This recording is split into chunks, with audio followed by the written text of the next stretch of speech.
What is coming through my audio plus? Hello, everybody. We're gonna get started soon. Let me figure out what's going on here. Oh, come on, internet, come back.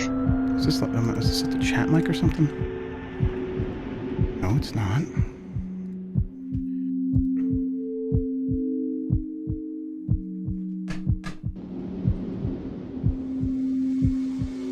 Test. Okay, thingy, but I don't have internet on my computer. What is that? Okay. There we go. Alright, give me a second and my internet just went. Cut back. Yeah, no problem. It's driving me crazy that my mic is picking up a lot more audio than normal. So I can fix I don't that. hear anything. No, it's just an OBS. Normally, the gate stops it when I'm not talking. Nothing ever moves. I see it just bouncing around a little bit. And you're on a different bus anyhow, so you wouldn't hear what Chaz you're in. I'm in a special bus. You're on the special bus, yeah. Christian, can you talk? He was gone for a second. Oh, okay. His internet just came back. He said. Hello, sorry. There you are. Oh, good. Let me do OBS. I didn't even do the fucking. The Okay. dock might be. You know what? Let me see. Is this the wrong? That's what it is. All right. My audio might go out for a second, everybody. Test 1, 2, 3. It's like you could learn the difference between effect with an A and effect with an E and when to use them, or you can just use the word impact for either case and it works every time. It's so good. It's so good. Mike, Jesus. where were you last year when I forced myself to learn the difference between effect and affect? Where were you? That's for losers. That's Where for were losers. you? Just I use thought you would impact. have my back. Just use impact. It works. You think like I can't work every time, and then every time I'm like, oh, that worked. There's your writer's tip for you. That's incredible. All right. Test. Test. And that fixed the problem. So the gate's just broken on that other instance of Goxer, but that's fine. I don't ever want to use that again because it's broke as hell. All right. That looks good. My power supply that I got didn't fit, so I had to order another one. So my lights are still mostly out. Whatever. Where the top is. Face for radio. That's. Respawn. Yeah, I don't know if there's much. I was gonna check to see if there's anything else. Let me see here. You wanna talk about Discord, the Discord thing? Yeah, maybe. I guess. I don't know, we might do that. The Discord thing. Yeah, the Discord thing. Yeah, we're doing that name that Concord. We're doing it. Sorry, I know you said no, but now Well, even- what if it? We'll maybe do it. He didn't even Just say no. list it. He did say no. No, he He just said, doesn't let's want to see do how much it. time we have He left. said, let's see how much time we have. That means he doesn't want to. Oh, well, listen. I want to do you and I both know Mike doesn't want to. We I know want to that. do it. We're fixing a list of 25 games. That might take a while. Is all. The Discord demands it, goddammit. Well, you should have said that before you asked us, hey, what are we doing today? And then you made me come up with a topic. It's like a 5 minutes game. Come on. It's fine. There's no 5-minute games. What is you talking about? Test. Okay. All right. That's good. Let me All get right, the music. I'm ready. Uh, Jesus. guys hear that? Good internet. You guys hear that? No? No? Oh, yeah, No. that's right, because it's a different No. Goxer now. All right. Yeah. Routing. Yeah? Yeah. Yep. Yep. Heard it. All right. Okay, that's good. Okay.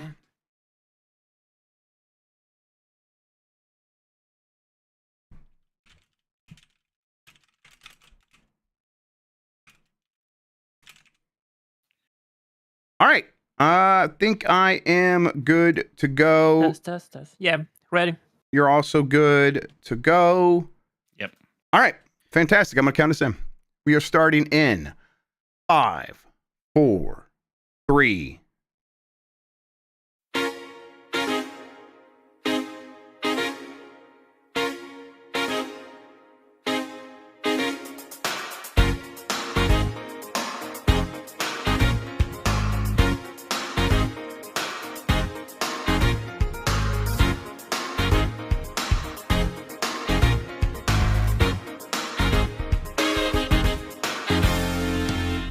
the internet. You're busy. Let's do this. Welcome to the Game Mess Decides podcast. This is the podcast where we decide everything about the world of games so you never have to think for yourself. I'm your host, Jeff Grubb, and with me is Mike Minotti. In today's episode, did Respawn cancel Titanfall again? Is Discord going to go bad? And is Split Fiction aight? We'll discuss all that and more. But first, Mike Minotti, how are you doing? Good. I've been digging through the basement. I'm trying to find my top loader. I know it's somewhere, so I got to find that. I found a bunch of my games though, so that's fun. I actually was at a used game store, so I bought like a new AV cable and power cable. So I'll be set once I find the console. But it's been fun. I want to see some of my old games. Yeah, I do. But what do you need an NES for? That's old man stuff. You don't need an NES anymore. Because you assholes are gonna make me play Fester's Quest. That's right. Even though I'd much rather be playing. This is what Disney Adventures of Magic Kingdom. Oh. I bought this for $9 at some place. A lot of these, like here's my gold card Zelda that I still have in the Funko-Land sleeve. So that's fun. Yeah, all sorts of good stuff. Oh, I still love this. I love the Metroid looks in a cartridge, right? Oh, gosh, it's good stuff. These are like, some of these I bought in Funko-Land, but some of these are just actually old games of mine. You might have heard me talk about this one, my favorite video game ever, Mega Man 3. Oh, yeah. You've mentioned that a couple of times, maybe once. Here's one of the weird games I associate heavily with my childhood that my dad bought, I think, because he just wanted to like play blackjack or something, is Vegas Dream. You ever play Vegas Dream for the NES? I think I have at one point. Yeah, that's another one of those that would just show up at your house. Yeah. Oh, here's a good black box one pop. Anyways, I'll stop showing you old games, but I was just excited. Like, I had all these in a box, and I knew that, and I don't know why I kept them in a box. I just like dug them out, and it sparked so much joy. I've got like 2 other piles over there of these NES games that I've been hanging out for a long time. I'm kind of anxious to find the top loader and see if I can get it all running again. Oh yeah, sure. That'll be exciting. I'll be happy to watch you put a cartridge into the top loader. I watched a YouTube short the other day, it makes it sound like I was deliberately looking for it, but you know how it is. It just served it up to me of someone inserting the game cartridge and cards and the DVDs and everything into Nintendo consoles and just going through one by one. And first they did all the cartridges, and then all of the all of the disc systems, and then all of the handheld systems. And it's just, man, Nintendo is so good with their engineering of just making that such a satisfying action. Yes. Every single one has its own ka-chunk, or if it's the handheld, a good kind of a ka-chunk, but these days it's a click sound as you put it in. It's all even like the Joy-Cons, right? Like that was the sound of the Switch, was that click of the Joy-Cons going in. Like they knew what they were doing there. Yeah, it's just the attention to detail, and I'm like, oh, I guess I never really appreciated it until it was all back to back and seeing how good it sounds. Mike, I am looking forward to you playing Fester's Quest. Do you have a good lead on where the NES is? I could have sworn I saw it in my basement. I didn't dig everywhere. I kind of gave up because I was like, oh no, I think it's upstairs.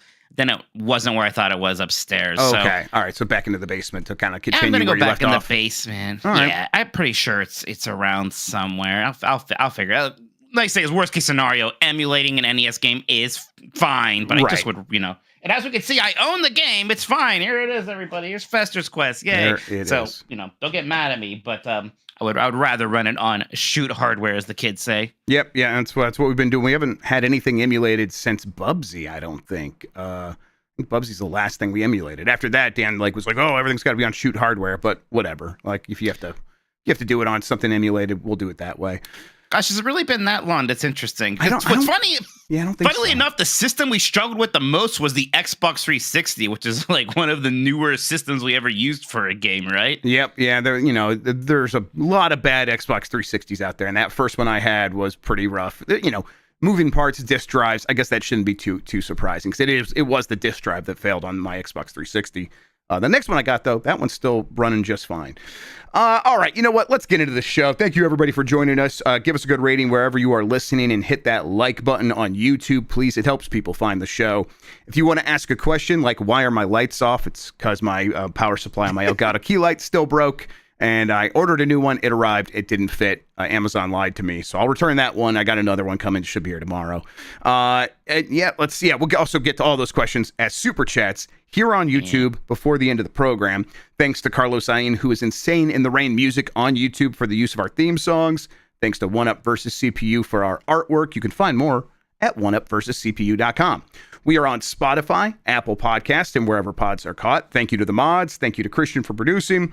And you can get more from Mike and me and support us by going to patreon.com/GameMess. That gets you access to our Discord server, participation in Q&A sessions and our Game Club discussions, early access to new episodes of Game Mess Jeopardy and Columbros, and of course, all of our shows ad-free. That's patreon.com/GameMess. Shout out to everybody who's been joining recently. A lot of people like just coming in at the $2 level just to get on, just to get to Discord, and that's awesome. More of that is welcome as always.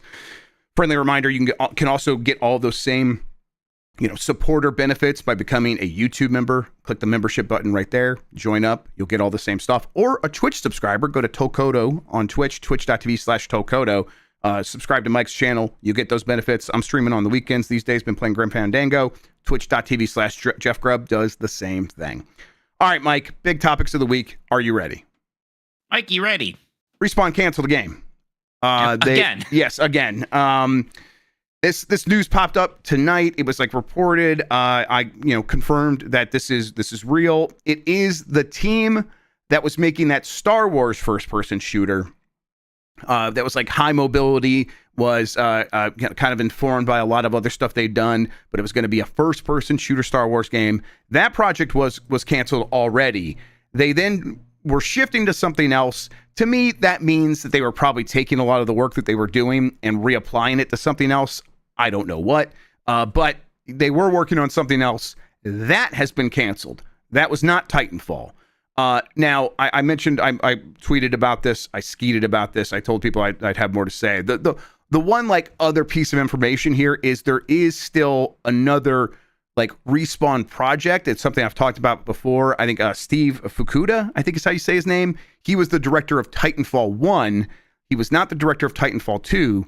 And since Titanfall 1, he's been, skunk worksing a new project and he continues to be in the prototyping phase with that project.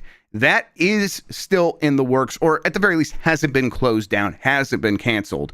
That is not to say that game is coming out anytime soon. It's at least a couple of years away still, or it might never come out. You never know. But as of right now, that game is still in the prototyping phase of them figuring out how what they're going to do next. Which, just as a reminder, that's how Respawn makes their games. Very long prototyping phases to find a lot of fun ideas, and then they spend about as much time, an equal amount of time, then polishing up and making a final game. But that means now Respawn is pretty much just Star Wars Jedi 3 and Apex Legends updates. And then there is that external project they're making in conjunction with Bit Reactor, which is the Tactics Star Wars game that is, as far as I know, still happening. But I mentioned on Twitter that I would not promise that that game would come out, but I haven't heard anything about that game being canceled. So, it wasn't hey, they canceled another Titanfall game, but also they're not making a Titanfall game. So if the people are looking for good news there, it's not exactly good news.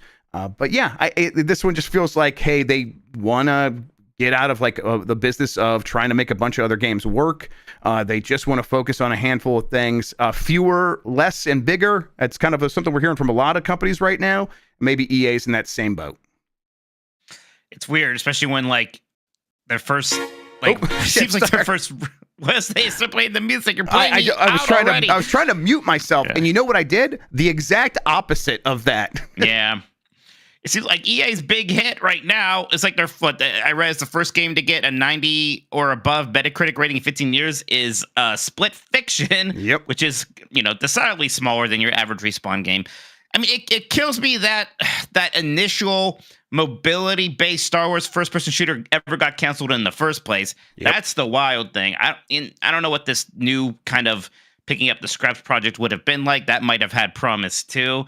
But that's the one that hurts, that and the fact that there's no new Titanfall. So, you said, this Titanfall one director's been working on something forever, and then there's presumably the third Jedi game, right? That's kind of the main beef and potatoes. What's going on at Respawn right now? That is the main thing that they're working on. That is definitely happening.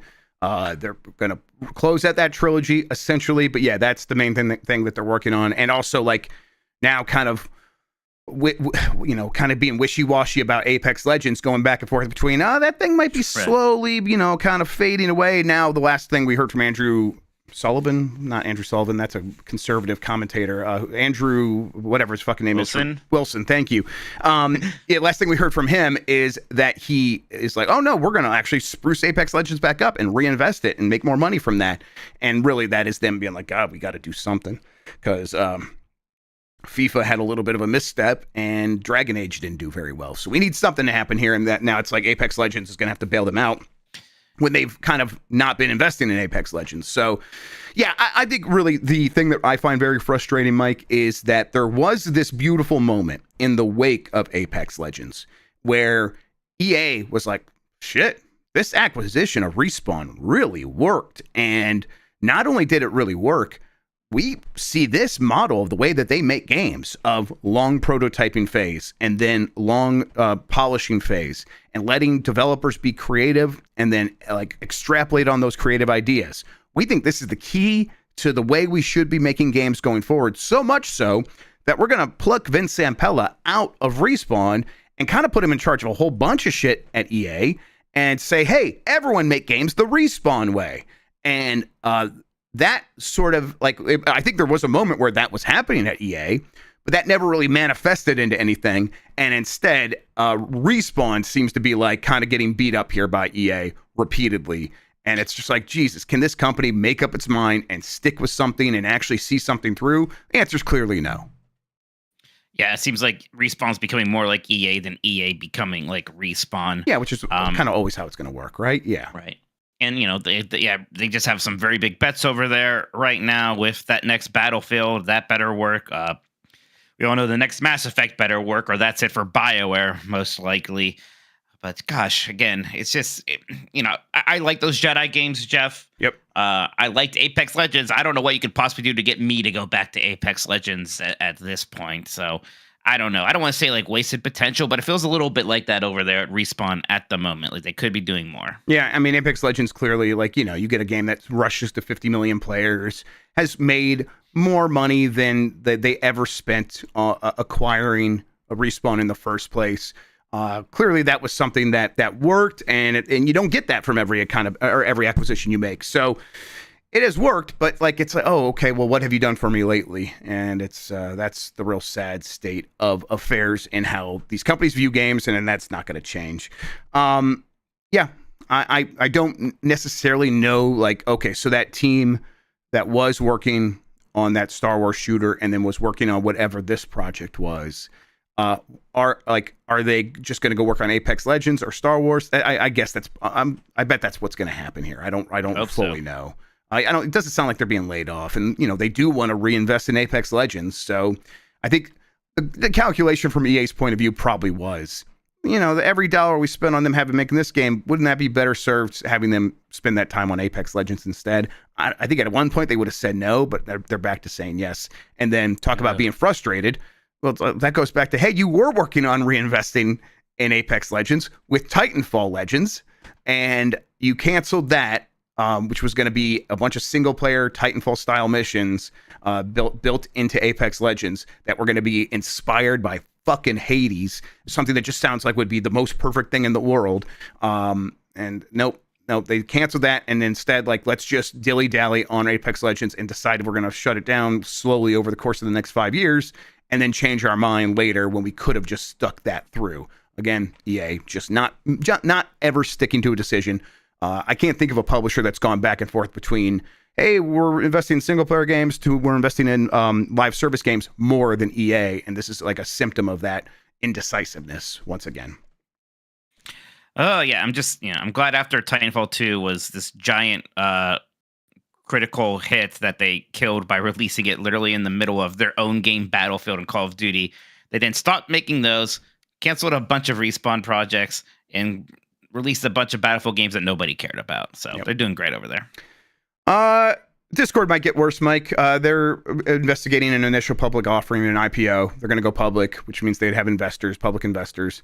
And like any company with public investors, especially a social media company that is free to use, they will have to probably make the product worse so that we become more willing to spend money on it to bypass those shitty things, or they can make more, ad revenue or affiliate revenue. Whoa, what are you talking about, man? This is the free market. People are going to improve their products in order to compete against others. The cream will rise to the top. Listen, this is Captain Capitalism talking over here. You don't understand how these things work, buddy. You see, all those investors are going to give them money. And then obviously that money is going to go toward improvements for the platform, not to a bunch of bullshit so that investors get more money, because if they don't get more money every quarter, they get real pissy and mad. No, you sound like a real communist dummy right now, Jeff. I'm just going to say it. Oh, man, my third favorite of your character, Captain Capitalist. I'm glad he showed up tonight. To pick up the devil's advocate here. Yeah. Captain Capitalist, I think you might be a little mistaken. Discord already works fine. I don't need them to have investors' money and make it. But hey, that's what happens with all these things. Imagine if you open up Discord and all of a sudden, without you telling it to, it just added a channel onto your sidebar that it thought you might be interested in. And what if it thought it was like one that would make you really mad? What if it just automatically adds like some MAGA anti-woke bullshit channel because they know you'll get really upset, and that's engagement. Well, I mean, and how would I find out about that other than having a TikTok style feed that shows me one of these things one after the other without me being able to get out of the loop? Like, yeah, so that is the epitome, isn't it? Like, we got to have a stupid TikTok style shorts thing in our everything gets a TikTok style shorts thing. Like Twitch got one. Like, what are you talking about? The Amazon app kind of has one. It's fucking insane. I bet you. Go ahead. I bet you they're gonna put ads. If this happens, they're gonna. Oh yeah. That's the 100%. They're gonna put like ads, and they're like, if you don't want to see the ads, you better fucking pay. Yeah, I mean, like, Netflix has ads right now, so it's like everything, all these things that were like, we're getting rid of the ads. You don't have to have ads. You can just pay us, and we'll go send you content directly. Even the ones I give money put ads in my shit now. So yeah, this is this is the way things go. It sucks that this is the world we live in. Discord will almost certainly get worse. I think we're at a certain point where we're like kind of used to this, right? Where it's like, yeah, these things we use for a while and then they go bad, and we kind of just slowly get more miserable using it until someone discovers something a little bit better, and then we all move on. And the investors like mined it for what it was worth, and then like leave an empty husk behind. It's a good system we got. It just really works and functions. That's the thing about it. Go ahead, Christian. Now that everybody has like a server, like this stuff is like growing a lot. This market, maybe like something like an open source Discord. There are open source Discords like clients out there. It probably is. I don't know. This is my dream of like, everybody gets their own server they're running in their house type deal. So maybe it's for the good. Maybe we're like a little bit of faith in humanity, please. I mean, that is, Mike recommended that book. What was it? The Dream Machine? Yeah, well, the one. Or the other one. The Innovators? Was that what it was? The Innovators, that's it, yeah. Yeah, and it's like the key thesis that I took away from that book was, if a healthy system has private enterprise, public funding, mostly for the military, and then a bunch of weirdos doing open source stuff. And it's like really the open source weirdos are the key. Like, as long as you have them applying pressure, you always can kind of keep the other things in check. Even like, Windows cannot really be the monopoly it wants to be, because there is a Linux out there, the Linux kernel, being the backbone for Android and all these other things.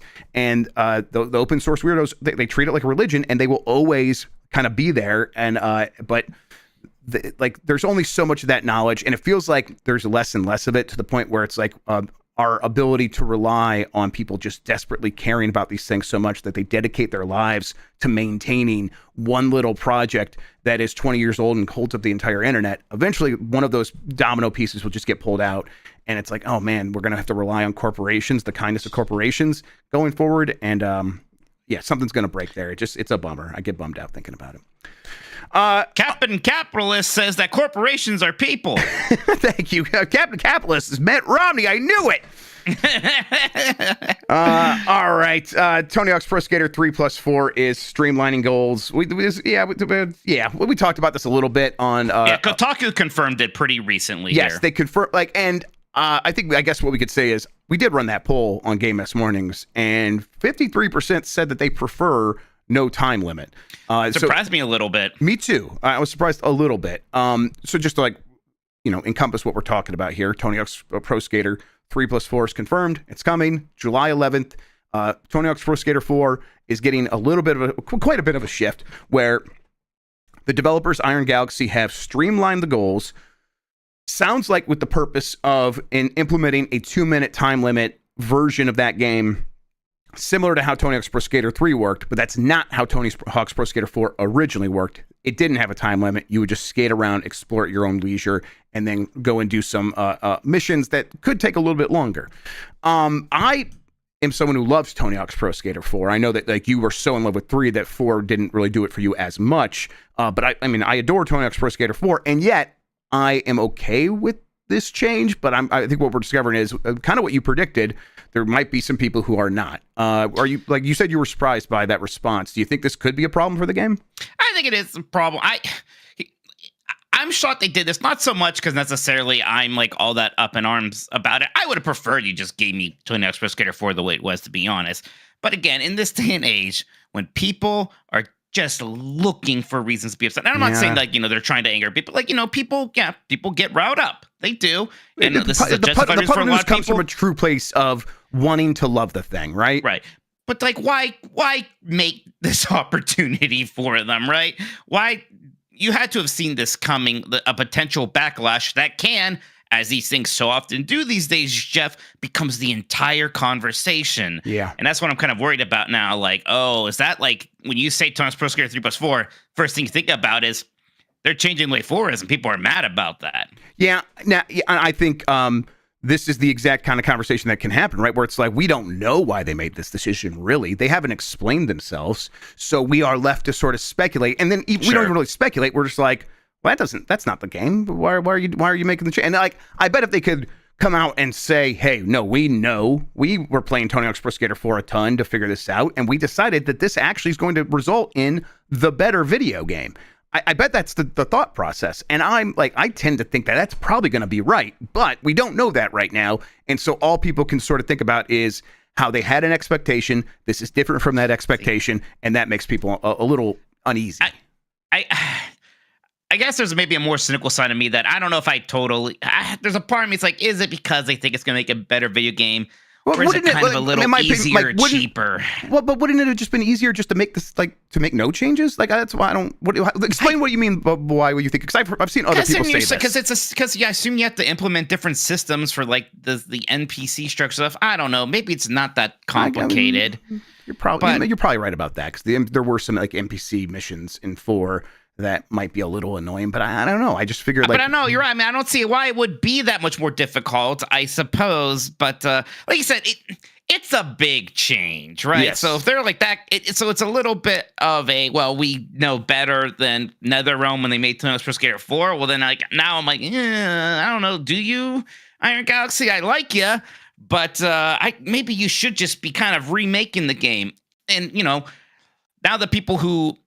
Now they're making goals, right? And it's not that people ever made the goals for Tony Hawk's Pro Skater 3. There's an art in that as well. It's just... You're right. I have a lot more questions all of a sudden about this whole thing. And again, if it is just a really, really great remake of Tony Hawk's Pro Skater 3 and then some kind of weird stuff with, different versions of Tony Hawk's Pro Skater 4 levels, I will still mostly be okay. But I just don't really get the point of it. Yeah, and I just think it's going to be impossible. It's impossible for us to get the point either until they kind of explain their thought process or until we play it. So, yeah, you know what? Maybe, exactly. I decided I'll try to track them down, see if I could just straight up ask them what the thought process is. Maybe we can get them comment on Game S Mornings or something like that. They should say something. Yeah, I would love to hear why. Yep. Yeah, absolutely. Definitely.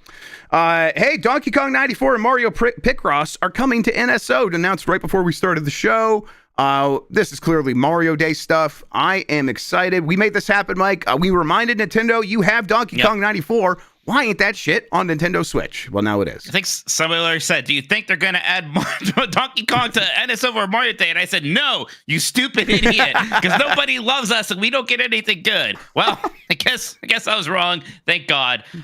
This was like the big one. You asked me what game isn't on NSO that should be. I would say Donkey Kong 94. Here it is. There's a part of me that's a little bit like, ooh, I wish like we got the Super Game Boy functionality in this version, but they're not going to do that. That's fine. Maybe I'll finally learn how to play Picross too. I don't know.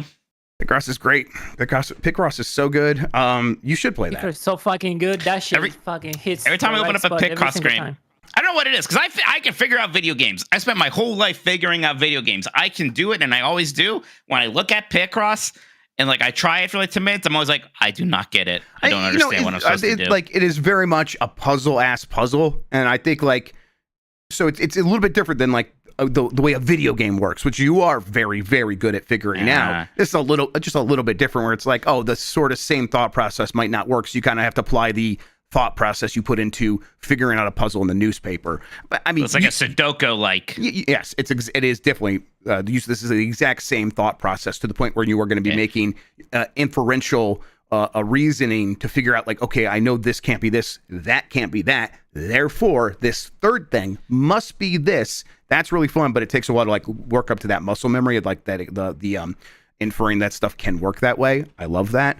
But yeah, Picross is fantastic, and the Nintendo-related Picross games are always the best ones. Yeah, I'm looking forward to this. This is a fair like thing to happen for Mario Day. If this is all we get for Mario Day, I'm not complaining. Right. Although it's happening tomorrow, aka tonight, really, which I guess is because that's when they release things on NSO, not on Mondays. That's fine. Jeff, a couple things there. Like, we talk about good Donkey Kong 94 is. I hope a bunch of people do try it. If you haven't, it is fantastic. Two, Chad is pretty upset with the way I said Sudoku. How would you say that? Sudoku? I'm not great at saying it. I only ever like it's SUDOKO. I only ever like see it in my head, and I don't like ever try to say it out loud because I also struggle with it. We're not coming to me for how to pronounce a word, everybody. I'm sorry that I can't be more helpful. But yeah, I would say ku, like Sudoku. Yeah. Sudoku, yeah. That's the correct way. Donkey Kong 94 is special in a bunch of ways. One, because I'm going to spoil it. Guys, it's not just the Donkey Kong arcade game. It starts out that way. It starts off that way. It's one of the greatest twists in video game history. It really is. It's so Because cool. it's like, you would see it advertised in like magazines. It's like, okay, Donkey Kong, on Game Boy, whatever. I'm not going to, I only have a limited number of games I can ask for, or maybe scrounge the money together for, because it's Game Boy, and I can kind of imagine myself being able to afford one of those games. I'm limited. I'm not going to ask for that. And then I saw the reviews, and I'm like, whoa, holy shit, I got to get this game at some point. And I think it took me a couple years, but I tracked it down and got it and played it and loved it. It turns into a puzzle platformer with dozens, if not more than 100 stages. It's got a ton of stuff in there, and it's got a move set for Mario where it's basically the Mario 64 move set before Mario 64. There is a side jump where you can run, and as you begin to change directions, if you hit jump, he'll do like this side flip, and then if you hold down and jump, he'll go do a handstand, and then he can kind of do a backflip that goes higher in that mode, and it's awesome to like sort of combo into that jump and then immediately do the backflip jump, which I think actually takes you even higher, kind of like a double jump. It feels fantastic, and then it's got really great puzzle platforming, like puzzles that are just immaculately designed. It's so good. Fun bosses. It's my favorite Game Boy game, right? It's certainly in like the Mount Rushmore of Game Boy games with the, that and Link's Awakening and Pokemon, stuff like that, Kirby, what have you. It's good stuff. It's definitely going to play it again. It's fantastic. I want to just play it on my Switch. I think it was the first game I played on my Analog Pocket, and I just was doing it again recently, playing it again recently. I will play it on the Switch as well. All right. Here's what we're going to do. Those are the big topics that I wanted to talk about, but our audience wants to talk about stuff too, Mike. So here's what we're going to do. We're going to take a break. We'll come back. We'll answer some super chats, and then we'll get into our game for the night, which is we're going to fix a list. And then Christian says we have to do some Concord thing. We'll do all that right after this. No, it's not me saying it. It's the Discord who's demands it. They It's demand. actually, you know, the There's voice of the more people. demand for Concord in our Discord than there ever was for the video game Concord.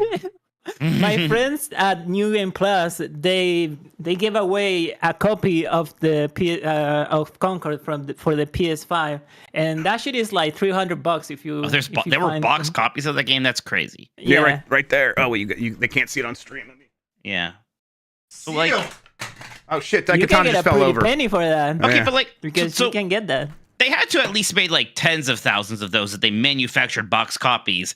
In that game, like maybe didn't sell 10,000 copies across digital and physical. It sold. I think the number was Yep. 25,000 copies of that game sold in the first week or something like that. Yeah, that's not a lot.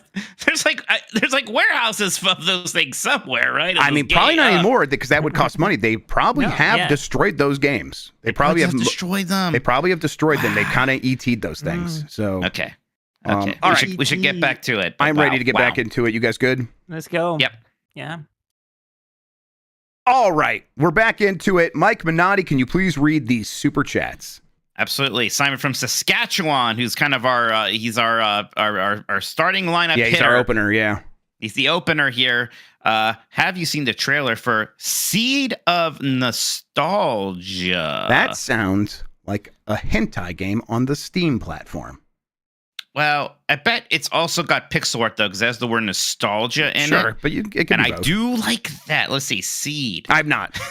This is a bootleg Chrono Trigger. Ooh. Straight up. Oh, another one of those. Oh yeah. But we've been having some good ones of those lately, right? Like they kind of figured out the Yeah. whole let's indie studio making a Chrono Trigger. I think what Chained Echoes is that one people really like that haven't played yet. And then of course we had Sea of Stars. This looks cool. Oh yeah, this looks very good. You're right though. Putting the word seed in the title of your game is a little unhinged. Just on Steam these days, yeah. Yeah. All right. Let's see. Next one is also from Simon from Saskatchewan, who says, "Do you know the McBoatface story? It's a funny event. There's a story behind McBoatface." Yeah. I you know what? I guess I didn't really register in the moment that you were so into the McBoatface name that it seemed like maybe you didn't know the McBoatface story. So for people who don't know, on Giant Bomb, Jeff played 2 Point Museum while I was kind of guiding him a bit, and it generates these names or maybe it doesn't generate. Maybe this is giant pool it could just be a of big funny list. names Yeah. for like your employees. And one of them was Jenny McBoatface or something like that. Something like that. So there was, I think it might, the UK, I don't know what country it was. They basically just held a competition to name a boat. And it was like some big boat. I remember Bodie McBoatface. Bodie now. McBoatface. There it is. Yep. Absolutely. Well, that's great because it does make me think, it's like not, at least it's not randomly generated in the sense that it's completely making stuff up. They definitely have a list of last names, and the fact that McBoatface was one of them is incredible. And we got a couple of characters that had the same surname, and I bet it is a list of first names, a list of last names, and then they just mash those together randomly. That's probably how it works, which we laughed pretty much at every single one. That was a big part of the enjoyment of the game, was just laughing at these people's names. So, yeah, they nailed it. Simon again says, Mike, if you like grinding in JRPGs, and that's early Breath of Fire. It would be fun if Capcom did a pixel remaster like on the old ones. Now's the time. I like to browse the NSO games, Jeff, and every once in a while I do just see Breath of Fire 1 and 2 on there. I'm like, I honestly never hear amazing things about Breath of Fire 1 and 2. I played 4, people like that. I haven't played 3, and people like that. If I was going to play at Breath of Fire right now, I'd probably try to find a way to play 3 before I would go to 1 and 2. But I'm going to be I'm going to play Lunar when that comes out. I'm polishing up Tales of Graces right now. It seems like the Suikoden remasters are mostly good, although some people wish there was maybe some more. I can't tell if it's more bonus stuff or if they have issues with the games themselves. I know Jason Schreier was happy with it, and he's one of the bigger Suikoden fans I know. So if he was happy, I bet people are probably good to go there. But I don't personally need to play Suikoden again right now, as good as those games are. Mike, can I ask you just a real quick question about JRPGs? Yeah. What is Jade Please. Cocoon? Jade Cocoon, that was the Dreamcast thing, right? Is that an RPG even? Let me, Jade Cocoon, that's a Dreamcast game. Isn't that PlayStation? I thought that was PS1. PlayStation. It is PS1. My bad. Genki. You know what? I just saw a copy of this today when I was at that store. I don't think I ever played Jake. I just remember it's a seeing ads role-playing for game. it all the time and being like, oh, this is like in that same vein of like whenever I saw a million like Breath of Fire ads or whatever in magazines. You know, Ginky is the company that just did Tokyo Extreme Racer. Yeah. Oh, right. That's wild. Is this a Monster Rancher like? I don't know. I really much. don't know. I honestly, Jake Cocoon's one I never even like really read. Mostly bug-like monsters called minions. Yeah. Huh, weird. I'll look into Jake. I think I used to see this at like Hollywood Video when I was renting games. That's it. Got an 8 out of 10 from Game Informer and a a 6.25 out of 10 from EGM. By the way, when you're talking about Suikoden on Game S mornings, you're trying to appease me by saying subtitles. I've never heard those subtitles before in my life. Right. I feel like I would remember hearing those even once. I've never heard those before. Yeah. I don't know if in Japan they have Maybe, subtitles and yeah, they just got translated here for the first time. I've never heard those before. That's probably the answer. And you know me, I know a lot about subtitles. You're Mr. Subtitles, Captain Capitalist, Mr. Subtitles. You got all of them. One more from Simon. That Jake Cocoon game had art from Studio Ghibli. Yeah, an artist from Studio Ghibli. I did that, yeah. Simon from Saskatchewan says, how has Warner Bros. Not put together a Looney Tunes / Tiny Toons compilation like other companies? Compilations work for others, which they use the IP, especially Tiny Toons. Yes. Because there specifically are a ton of good Tiny Toons games made by one company, Konami. Who's getting back into the compilation game. Right. Well, we got the Teenage Mutant Ninja Turtles one, and that was good. Because they made those 2 NES platformers that basically kind of play Mario 3, and they're very awesome. good. They are so good. I played those games so much. I love them. You Could Be Gaming just did an episode on the first one of those. It's fantastic. Then there's the Genesis game, Buster's Treasure Hunt, or something that's very similar to those. And then there's Buster Bust Loose on the SNES, which is actually one of my favorite Super Nintendo games. It's fantastic. They also had a weird sports game or something. So, yeah, just like those 5 games in a compilation. Compilation right there. Yep. Now, the problem is, like, I think there was some sort of revival of Tiny Toons, but Tiny Toons didn't have the staying power of Teenage Mutant Ninja Turtles. Right. Obviously. Looney Tunes, the thing there is there's so many different people made Looney Tunes games, right? Yes. So it's a little bit more awkward, perhaps. And what games are you including in that? The 2 Taz games. Sheep Raider would be great. That's actually a really good PS1 game. There's plenty of stuff to do there. Is Sheep Raider the one with not with Wile E. Coyote, but the other coyote? His name's Roger. Yeah, he's not a coyote. He's a dog. He's a wolf dog or something. Roger or something. Yeah, it looks just like Wile E. Coyote. Yeah, but he talks differently. Yeah. He's got like a man voice. Yeah, he's got a man voice. Wile E. Coyote does not talk. No, usually, sometimes maybe as a gag. Big Fresh 37 says, when Acclaim is ready to reveal a game, will Keeley be brave enough to take a guitar shot? Oh, Keeley looks like he has a pretty delicate face. I'm just going to say it. I don't know if he's going to take a gimmick guitar shot from Jeff Jarrett. It's his moneymaker. I don't think he's going to mess with that. Yeah. Listen, I will go up there and I'll be the patsy for him. I'll take a guitar shot. Why not? Always wanted to.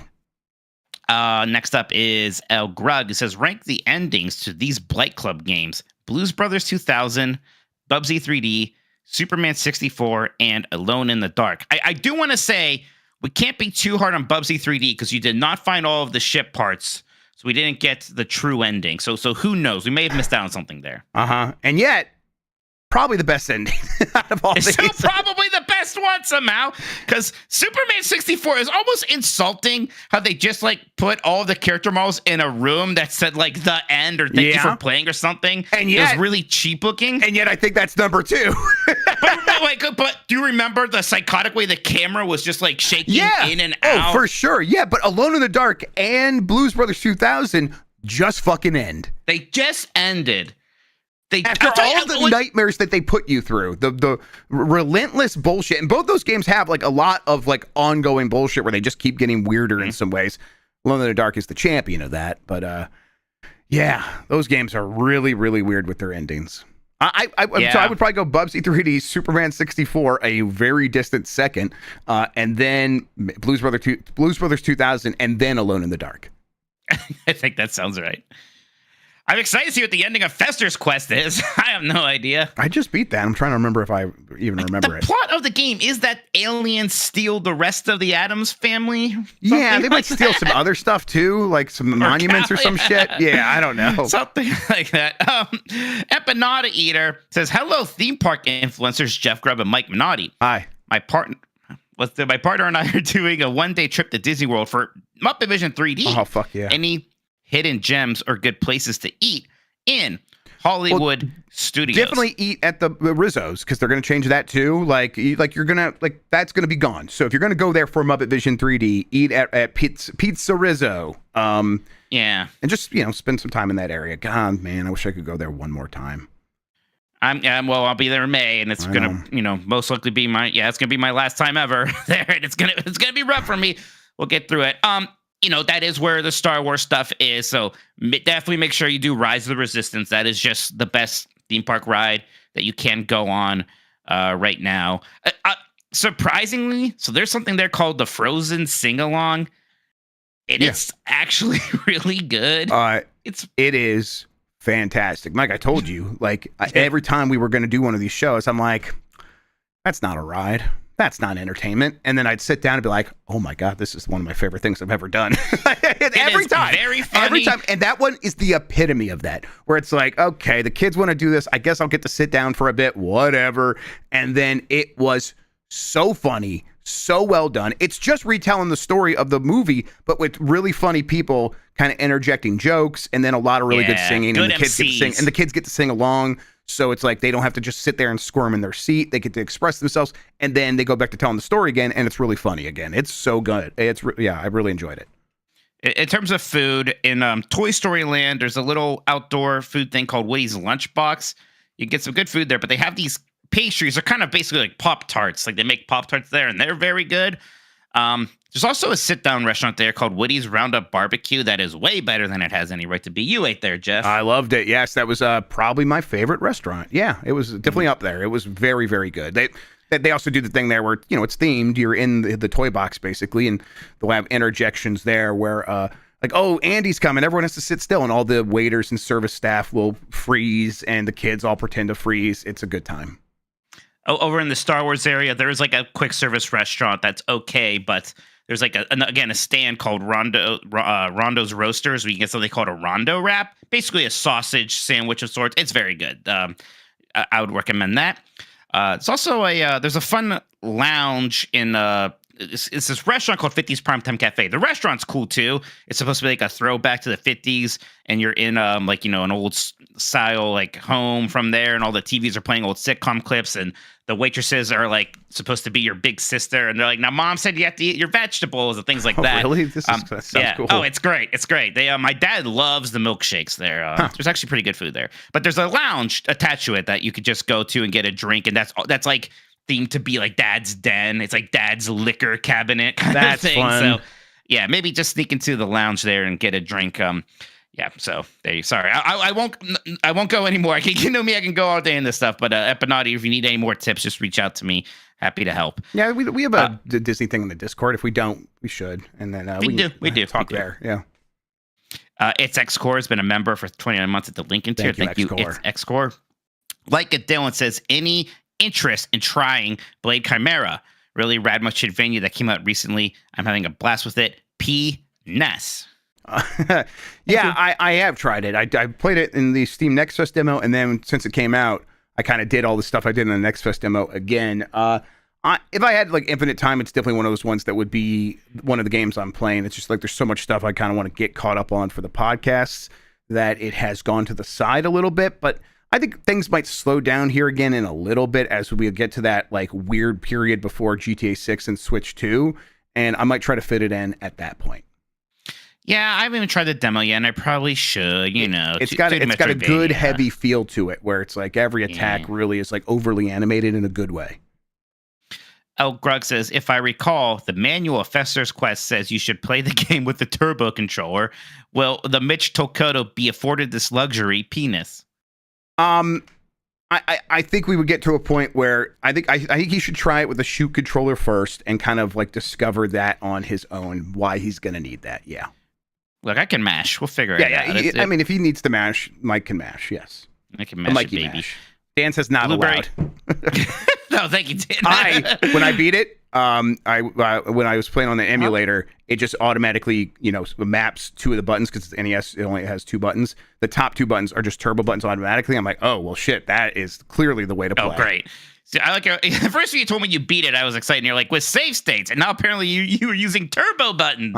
So all sorts of caveats to your playthrough. There of are Fester's lots Quest. of caveats, absolutely, but the keys still are. You just need to understand the game's quirks. That is the biggest hang-up. Blueberry Muffin with their first super chat says, stoked to catch you guys live for the first time. Grubb, how excited are you for new Andor next month? I'm rewatching season 1 now. Still so good. Yeah, I mean, it's hard to state how excited I am. It's my favorite show ever made. I do think it is the best TV show ever made. Like that, not hyperbole. I really do think it's the best show ever made. In a world where Iron Chef exists, in a world where I mean, listen, it's neck and neck. But okay. I also started rewatching it last night. I got the Xbox set up to be my media thing, as we were talking about, Mike, where it's like my TV just shat the bed. I'm done using that thing for apps. So I got the Xbox set up, went to Disney Plus. I turned it on. I watched the first 3 episodes while doing some other stuff, kind of on the Steam Deck. And I wish I had enough time to like be like one of those content creators that like could also like make video essays about TV shows. I would do that about Andor as a living. Like I would make 1 video a week about that show. I really could.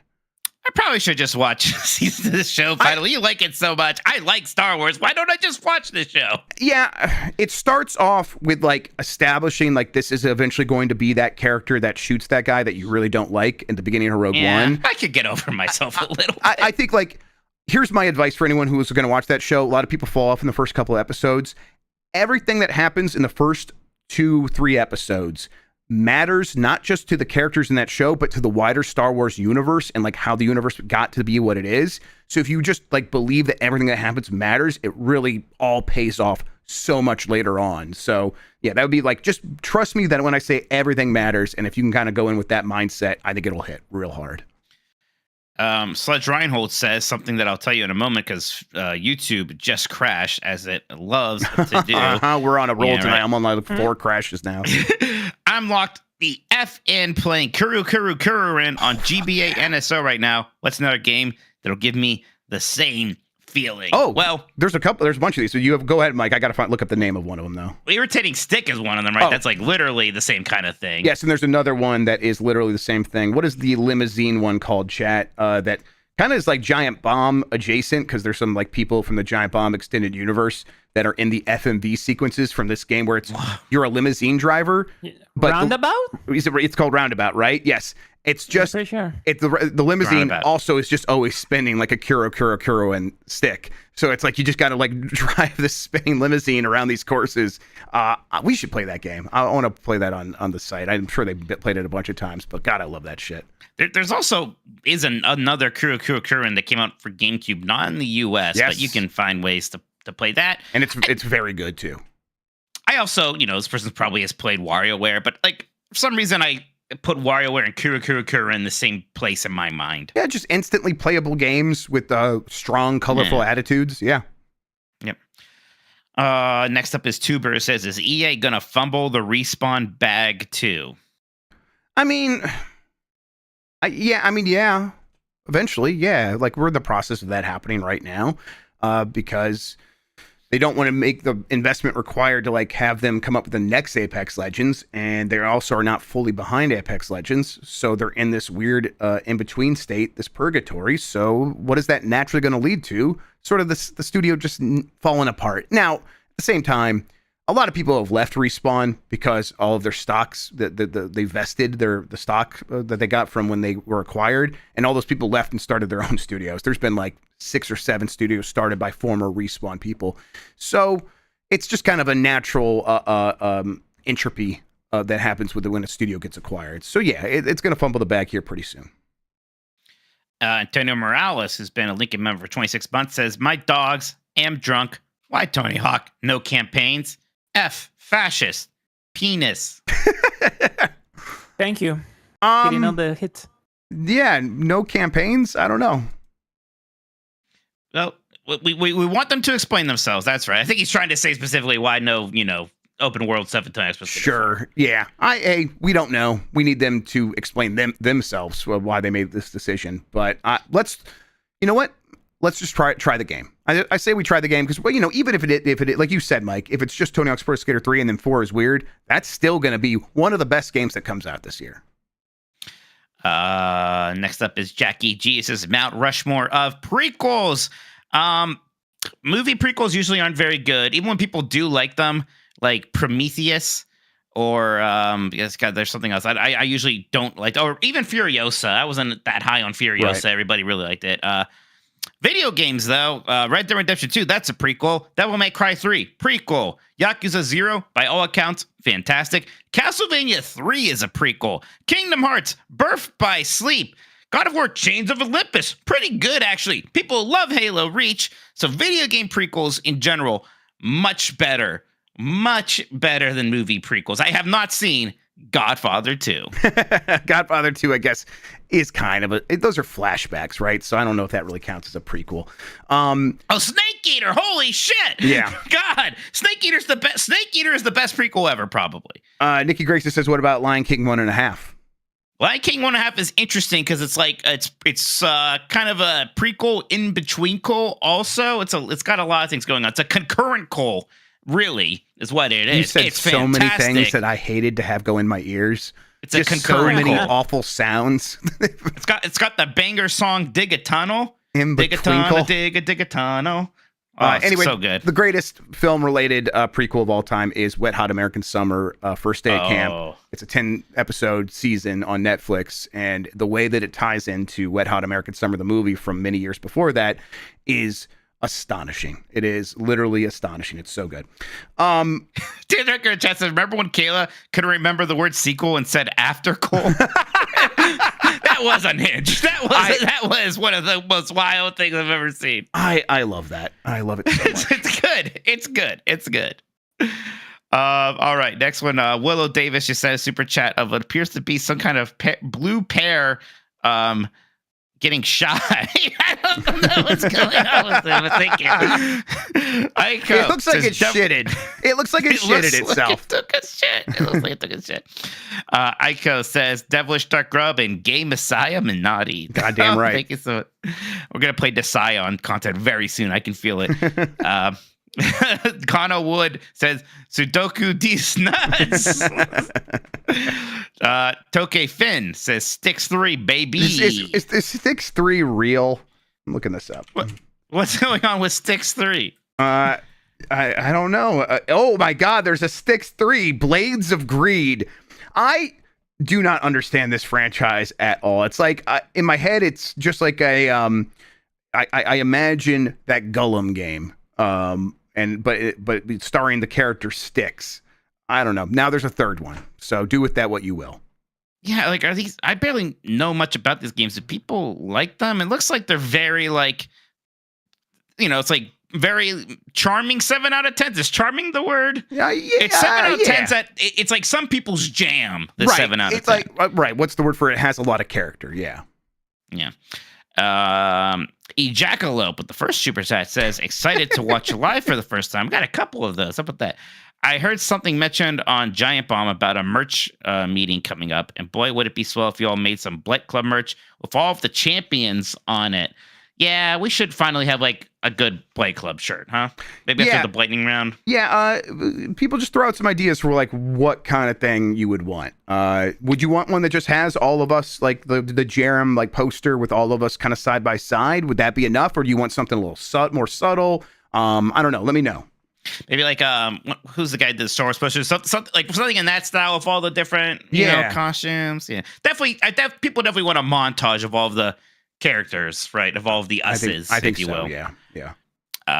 Zacy says, speaking of collections, I've been playing a lot of Monster Hunter recently. How is there not a collection of portable Monster Hunter? They just want you to play the next one, right? Yeah, they want you to play the current one. Like, there are absolutely big Monster Hunter fans who would really appreciate that, but I think generally, in Capcom's eyes at least, that's a bit of, no, you should play the new one. You should play the new Monster Hunter. Now, I still think They treat it like a sport game, you know? They don't want you to get stuck in the past one. They want you to buy the new one. I did get a weird urge to want to play the first Monster Hunter today. You said like Maximilian Pretty good. Dude just did that recently, right? It's Right. interesting. I someday I think they will, right? I think we'll get yeah. like Monster Hunter Origins and it'll be the weird old ones and whatever. You're right. Willow Davis says, show feet. No. You're going to have to as Uncle Fester. No, I won't. Big Fresh 37 says, here's my idea for a Blight Club shirt.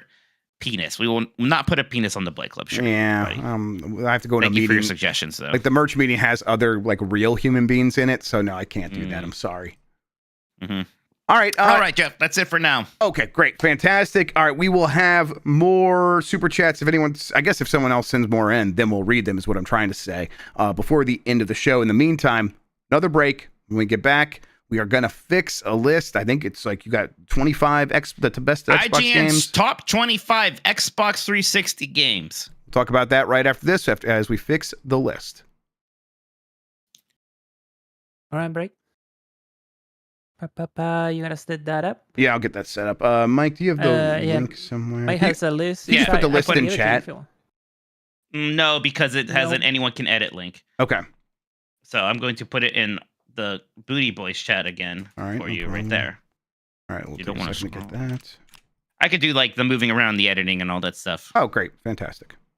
So I'm just looking at it. You said Booty Boys. There it is.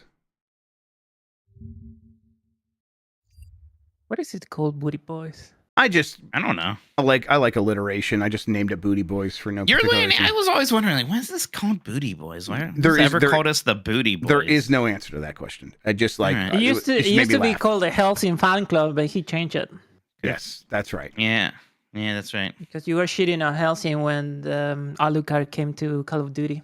Oh, that sounds right. Yeah. Oh god, I forgot about Helsing.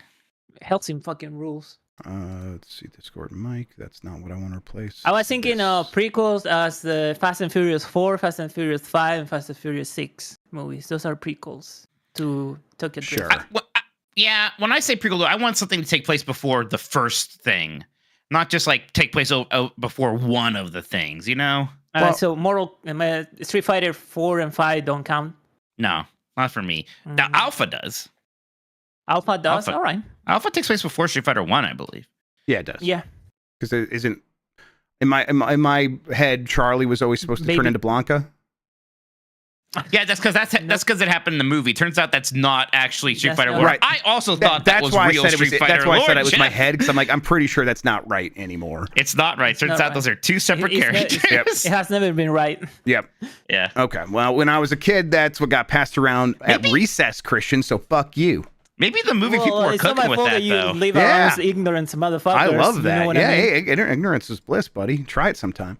All right. I think we are acceptable now for the most part. Let me get rid of this Gemini bullshit. Okay. Yep, we're ready, Mike. I'm gonna bring us back in. Bring this Move it over to the back. left a bit. You'll see the numbers. Oh yeah, let me do. There we go. All right, we're back. We're gonna fix a list. The top 25 Xbox 360 games as decided by IGN. Now, Mike, I did float some ideas by the podcast producers. I just want to throw them out there to see how you feel about them because I don't think we have to like do this any one way. But what do you feel about maybe like limiting the scope of what we're allowed to do to this list? So, for example, before you answer, let's say, we can only make 5 changes, or we can we got to keep all the games on the list except for we each get 1 replacement, and then so we have to mostly just kind of work with what they have. Now we don't have to do that this time. I think there's plenty of people who like us just kind of come up with our own list, and I'll be like fully transparent. Like we talked about, why don't we just list our favorite Xbox games or just come up with these lists on our own? I like working off someone else's list because I think it provides like a sounding board where it's just supposed to be a little twist on that idea. right, is yeah, all. it creates a little tension. So should we just kind of do this straightforward like we did last time, this time, and then maybe next time try some other stuff? We'll take feedback if you all think that's the thing. I'll tell you what, this list, especially because 25 games, it's going to need more than just one suggestion from each of us. But yeah, right. If it was a top 10 list, that might make more sense. Okay, so let's just fix this list the way we fix lists, and then if we want to try some spins on this idea in the future, we can always do that. Well, let me read. This is what IGN put down from 25 to number 1. 25. This is the best Xbox 360 games. Number 25 is South Park: The Stick of Truth. 24, Fez. 23, Minecraft. 22, Gears of War 3. 21, Forza Motorsport 4. 20, Rayman Legends. 19, Shadow Complex. 18, Walking Dead the game. 17, Call of Duty 4 Modern Warfare. 16, Mark of the Ninja. 15, Limbo. 14, Mirror's Edge. 13, Dark Souls. 12, Halo 4. 11, Batman Arkham City. 10, BioShock. 9, Rock Band 3. 8, Fallout 3. 7, Red Dead Redemption. 6, Elder Scrolls 5 Skyrim. 5, The Orange Box. 4, Portal 2, separate from the Orange Box. 3, Halo 3. Portal was in the Orange Box. Portal 2 was separate from the Orange Box. That's right. Okay, yeah, that makes sense. Okay, 3, Halo 3. 2, Grand Theft Auto 5. 1, Mass Effect Trilogy. So here's one of the things, Jeff. It's not just about placement and things. It's about fixing the list. Yeah. Yeah, because what the hell do you mean by Mass Effect Trilogy? Yeah, that's crazy.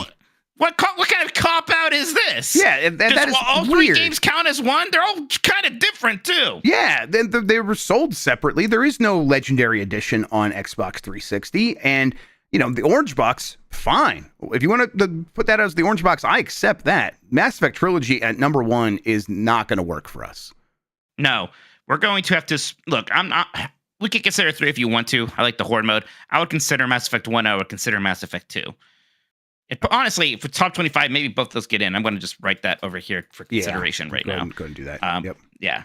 What else would you want to keep from this list? I mean, there's plenty to keep from the list. Skyrim for sure. Arkham. Let me ask you this, because there's Skyrim, but not Oblivion. You're right. What would I rather play on my Xbox 360? Probably Oblivion. Oblivion, yeah, without a doubt, actually. Yeah. I would have Arkham Asylum instead of Arkham City, personally. I would have both. I mean, 25. Yeah, yes, I would probably have both. I would just have both of those. I also this one is going to be in the top 25 for sure. It's not on theirs. Geometry Wars. I don't want to hear it from you if you don't agree with that. It's going to be on this list. Fine. Okay, 25, sure. Yeah, without a doubt. Yeah, we could do that. So okay, so we've kept so far the only game we've kept is kind of Mass Effect. Well, we can keep Skyrim. Dark Souls and Dark Souls is definitely going to stay. You know how I feel about Mirror's Edge, Jeff. Mirror's Edge, 1,000,000% has to stay. Yeah, I'm okay with Mirror's Edge. Yeah. BioShock, another one of my all-time favorites on the system. Yeah. It's like, to me, that's like the Xbox 360 game in a lot of ways, even though it's on other platforms. Mark of the Ninja is one of my favorite Xbox 360 games. Okay. Yep. And Call of Duty 4 Modern Warfare is an Xbox 360 standout. Like, yeah, of course. Absolutely. Is there any other Call of Duties you want to put on there? Not for 25 we might be able to get another one on, but I don't feel compelled to represent it on this list when we already have Modern Warfare. Okay, that's fair. Are either of us much Walking Dead, the game people? I like Walking Dead a lot. I don't need to put it in the top 25. But no. I do like that game a lot. I don't know if you'll agree with me here, but I like Shadow Complex. I don't know if I need to put that in the top 25. I can think of some other Xbox Live Arcade games I'd rather have in there. Yeah, let's keep it for now. All right. And we'll see. It has a precarious position because I'll just tell you right now, Braid's not on here. You know, I feel about Braid. Sure, yeah. Bastion is great, and then freaking Castle Crashers. Come on. Yeah. So like those seem more worthy to me. Forza Motorsport 4. I mean, these games kind of blend together me a little bit, but I know they were all very good. Forza Motorsport 4 probably does actually have a chance of making it. God, can't believe they had 4 just on 360. Now I know you said you weren't. Xbox. You said today on Game of Sports you're not a big Gears of War guy, but I like those games a lot. I don't have anything against Gears of War. I just couldn't get into them. I could tell that they were very good though. So I'm okay. I don't know if it's crazy. Dan's here; he knows more. But I still have the most fond memories for Gears of War 1. I mean, that's the one. I don't know why. I've tried all of them. That's the one I enjoyed the most. That's the one I would do. Maybe that's crazy, but if it's crazy, chat, let me know, and I can change that. Do we Minecraft? We don't have to put Minecraft in just because it's so popular, do we? My memory is that when it hit Xbox 360, it really is when it sort of broke out to a whole other audience. Like since then, it's done that multiple times in multiple ways, so that effect has been lessened. Mike, put it on the list for now.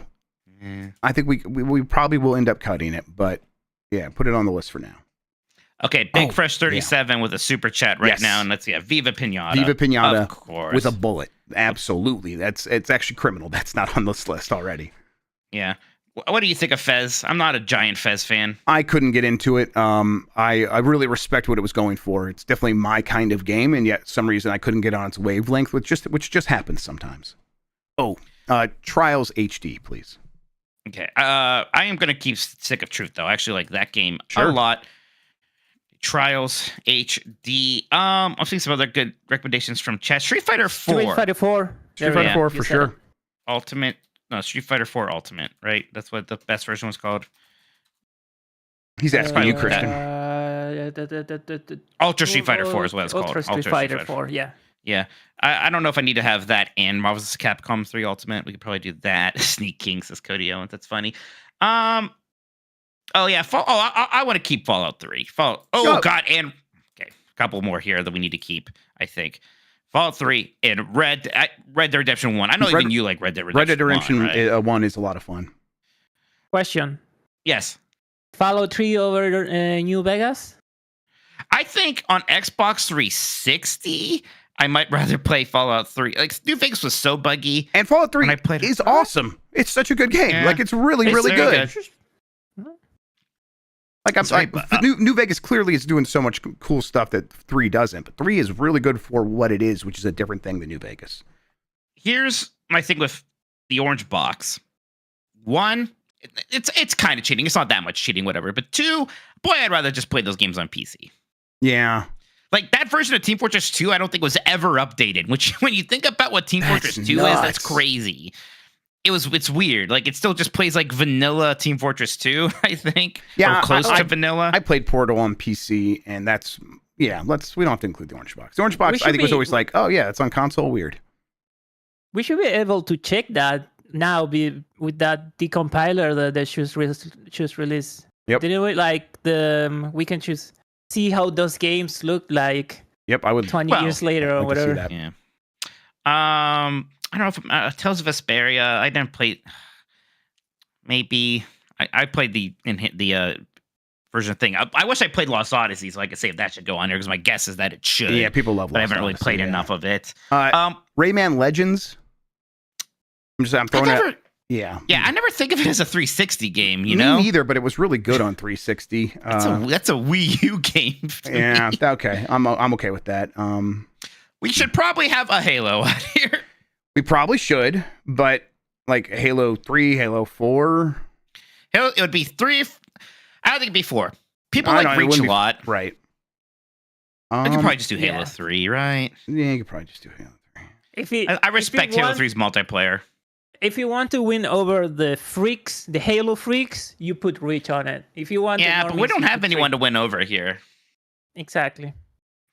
Just some other ones real quick. ODST. Battlefield Bad Company 2, Left 4 Dead. These are things that I don't think we need to include. I'm just making sure they get mentioned. Tomb Raider 2013 was pretty good. It was pretty good, but that thing peaked with Rise of the Tomb Raider on Xbox One, so... Is BioShock not on their list? I got BioShock. Okay, you got... Okay, yes, you did. Okay, I got it. Cool, yes, true. It's there. What do you think? We don't have a GTA on there. Yeah. Do you think we need one? There's 4 and there's 5. I don't care much for it.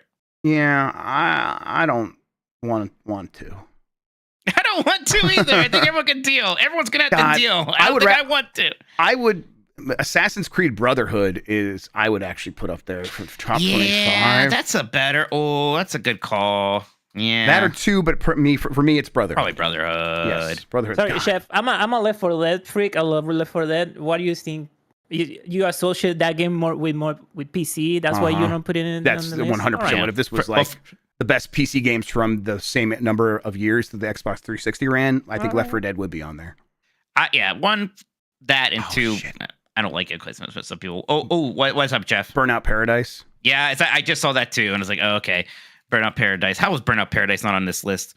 Freaking. I like Limbo fine. God, with Grubb's gimmicks, I always like, I want to do just make you all come and play Burnout Paradise with me and shit like that. I gotta find time to do that. The one left on their list that we put over that maybe we should is Rock Band 3. Yeah, I kind of just didn't play much Rock Band because I was more like, I'm just gonna play Guitar Hero by myself because I'm a loser. Then.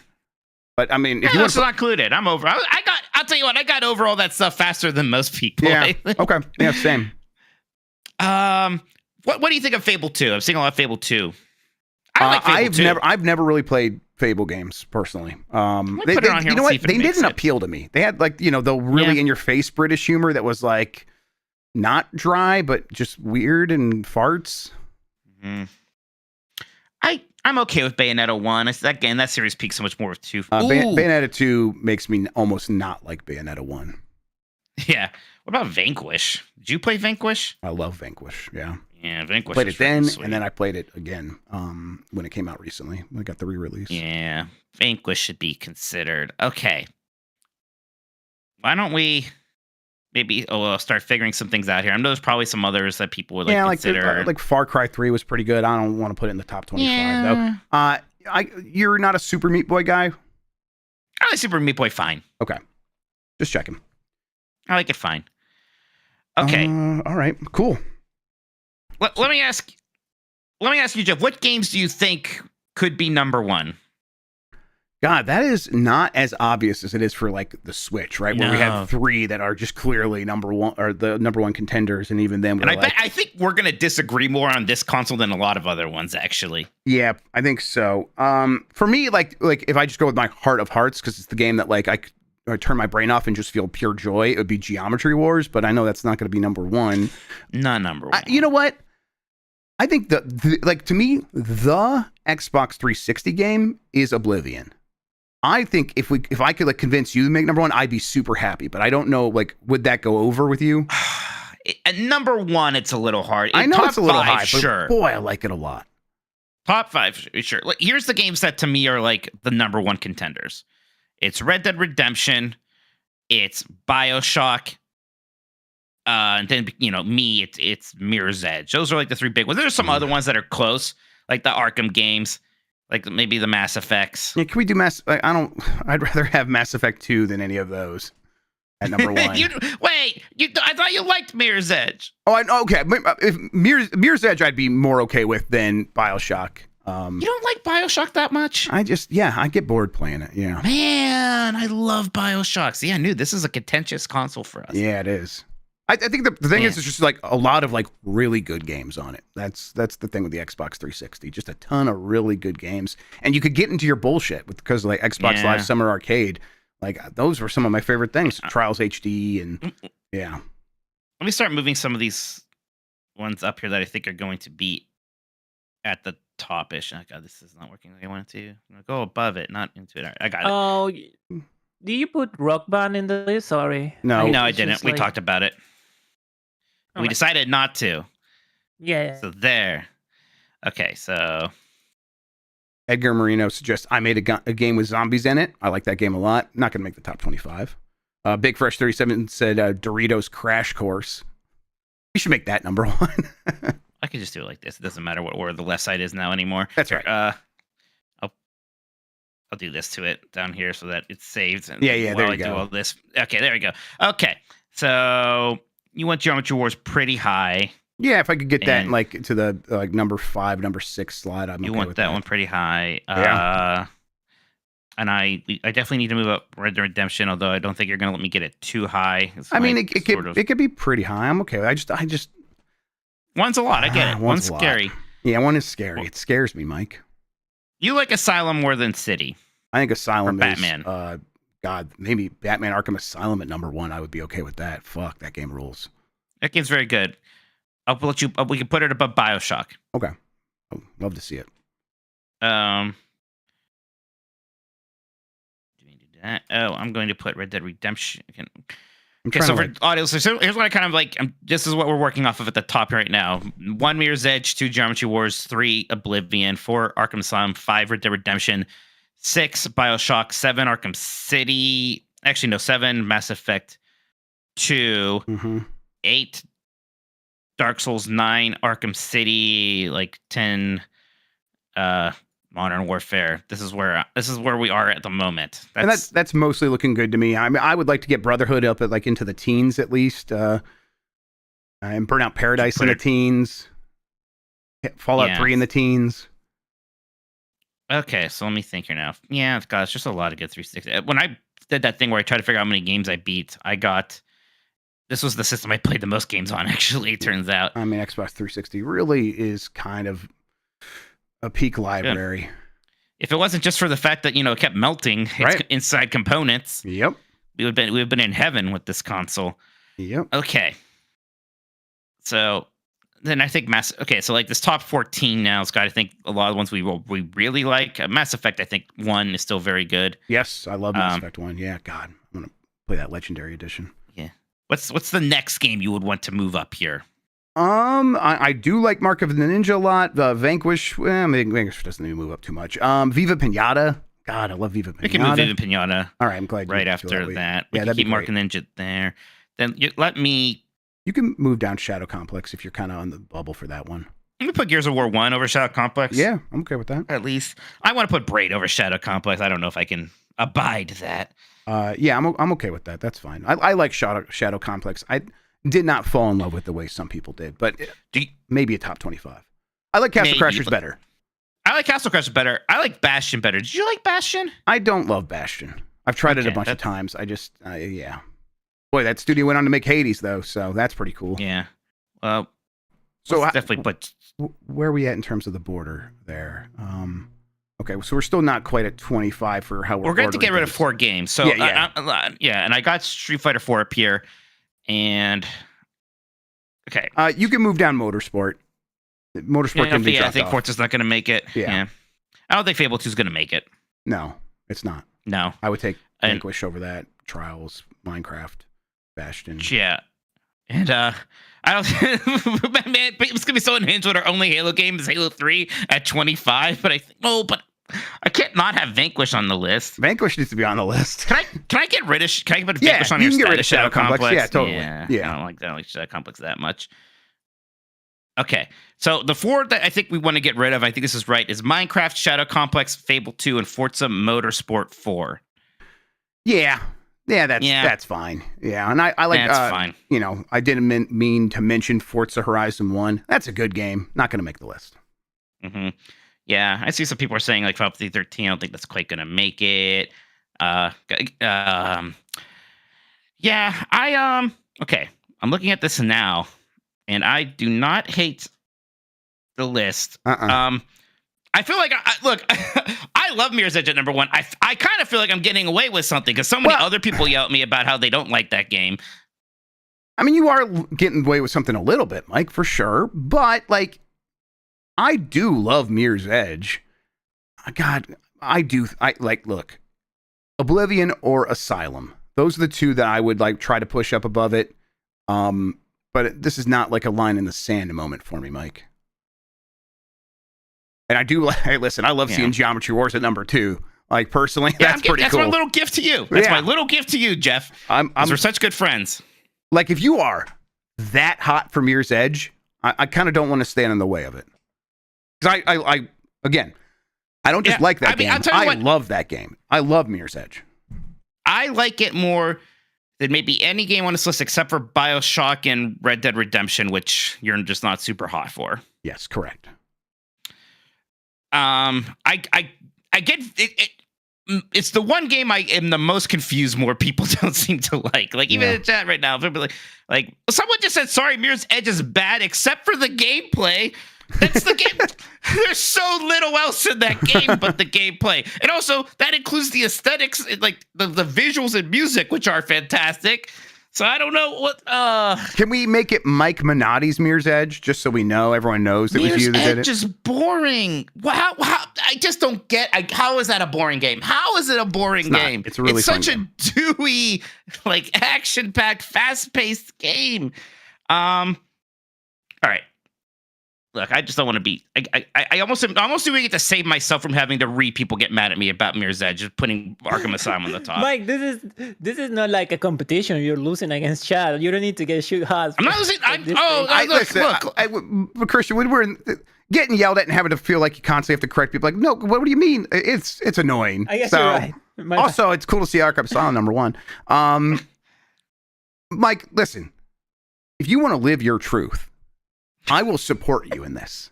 I am behind you with Mirror's Edge. Now I feel like a coward. I am not fighting you on it at all. Like that's how much I like that game as well. Like top 5. What am I doing? Easy. Yeah, what am I doing? Here's the thing though. On base 360, that game does run at 30 frames per second, right? Now a lot of 360 games did. Yeah. Like Arkham Asylum probably did too, so maybe that doesn't matter. Yeah, but Mirror's Edge is a game you definitely want at 60 frames per second, which is why that up-resed, upscaled, high frame rate version with backward compatibility on Xbox One and Series X is so goddamn good. Yeah, it is the way to go to do it. Okay. Yeah, you know what? I have the power to do this. I have the power to do the right thing. I shouldn't shirk this responsibility. I'm not even touching the mouse when you're doing these things anymore. Mirror's Edge #1. Oh, okay, let me ask you this question: do you like Arkham Asylum or Geometry Wars more? Oblivion? It's tough between all of those because all of them are hitting different. Like, I have different silos in my brain of like, this does this for me and that does that for me, and they all do different things. I would say, gun to my head, probably Arkham Asylum, then Geometry Wars, then Oblivion. So the way it's set up now looks really good to me. Do you see any other issues with the list? I am looking. I mean, I see a lot of things that are going to get me yelled at, but I'm okay with that. What else do you think is going to get you yelled at? Mostly just Halo at number 25. Halo at 25 and no GTA. But what are we supposed to do about that? Yeah. Halo should have been better. Yeah, it's not our fault. I didn't make those games. Oh, God. There are so many people who would have put like 4 Halo games on this list, you realize, right? Yep. Hey, look, we liked the Halo game, and you all hated it so much that it led to Xbox abandoning hardware. Like that's the domino you started when we finally decided Halo was good. So I don't know what else we could do. Halo Infinite rules. All right, Mike, should we read this list? Because I think it's locked in. Yes. So our list, the fixed version of the top 25 Xbox 360 games at number 25, just making it in there. And even then, kind of just out of like, I don't know if pity is the word or fear is the word, but not necessarily because we want it there. But number 25, Halo 3. Their 25 was South Park: The Stick of Truth. Our 24 is Vanquish. There's Fez. Our 23, Bastion. There's Minecraft. Our 22 is not Trial HD, Trials HD. Theirs was Gears of War 3. Our 21, South Park: The Stick of Truth. Their 21, Forza Motorsport 4. Our 20, Ultra Street Fighter 4. Theirs was Rayman Legends. Our 19, Castle Crashers. Theirs was Shadow Complex. Our 18, Braid. Theirs The Walking Dead. Our 17 of Gears of War, theirs was Call of Duty 4 Modern Warfare. Our 16, Mark of the Ninja. Their 16, Mark of the Ninja. They got one right. Our 15 is Viva Pinata. Theirs is Limbo. Our 14 is Mass Effect. Theirs is Mirror's Edge. That looks pretty low to me. Our 13 is Call of Duty 4 Modern Warfare. Theirs is Dark Souls. Our 12 is Burnout Paradise. Their 12 is Halo 4. Our 11 is Batman Arkham City. Their 11 is Batman Arkham City. How about that? All right, too. Oh, you're in the wrong thing. Yeah, you're showing them your gamer browser, by the way. Sorry, yeah, I just was trying to... I thought I heard a Discord noise. Me. I misclicked the soundbar. I tried to clap, and the thing is right next to it. Okay, cool. I was about to say something.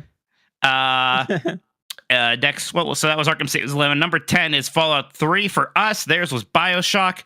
Our number 9 is Assassin's Creed Brotherhood. Theirs is Rock Band 3. Our number 8 is Dark Souls. Theirs was Fallout 3.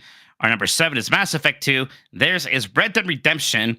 Our number 6 is BioShock. Theirs was Skyrim. Our number 5 is Red Dead Redemption. Their number 5 is the Orange Box. Our number 4 is Oblivion. Their number 4 is Portal 2. Their number 3 is Geometry Wars. Our number 3 is Halo 3. Nope. You got it reversed. Our number 3 is Geometry Wars. Their number 3 is Halo 3. Is that what I just said? Sorry. Yeah, you just got it backwards. My bad. Okay, so yes, our number 3 is Geometry Wars. Theirs is Halo 3. Our number 2 is Batman Arkham Asylum. Their number 2 is Grand Theft Auto 5. Our number 1 is Mirror's Edge, and theirs is just the entire Mass Effect trilogy. Apparently, it's a complete tie at number 1 altogether. Those BioWare people, huh? Yeah, I mean, listen, I've learned over time the BioWare people are very serious about their BioWare stuff. Yeah. Oh, no. There's a poll. I didn't do this. Who's gonna? Which list are you picking? Oh, they're definitely Look, I know gonna pick you're all upset about Mirror's Edge, but if you really like this IGN poll more, Jeff, you get to get lumped in with me and people voting against me now. Listen, we ride each other's coattails. We're gonna Thelma and Louise each other as well. All right, I'm going down with you, brother. Don't worry. You all have fun picking dialogue trees in The Walking Dead. That's a good game. It'll be great. You can all play Minecraft with the kids. That's a good game. Get put on a list. This is all Mike Minotti, everybody. All right? You're going to have a great time over there. With Halo 4, everybody's favorite Halo game. What's the opposite of Thelma and Louise? The fourth one. All right.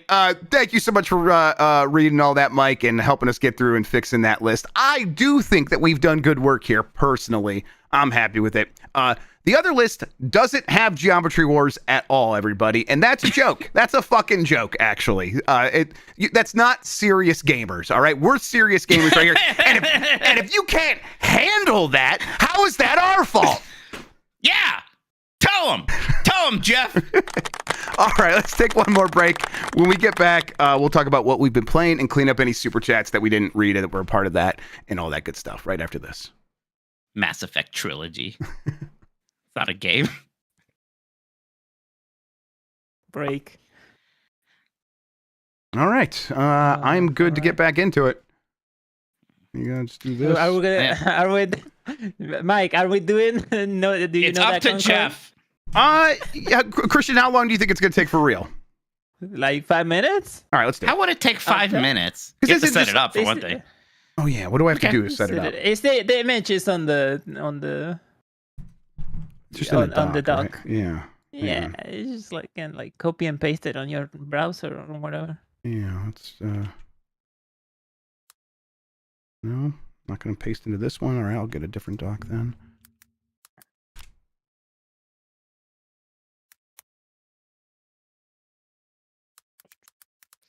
Try to make a thing here of these.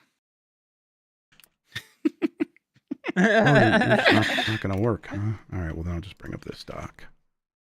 You just bring up the dock. Yeah, I'll just bring up the shoot dock. All right, let me close this sidebar.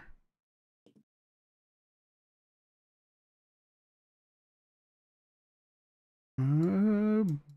Okay. Really not let you like rename like the A's and the B's to just be something else because that'd be so useful. I know Photoshop. Finally, the Discord is gonna be Satiated. Satiated. Yeah, there we go. Okay, I gotta Oh my pull this God. thing up too so I can see.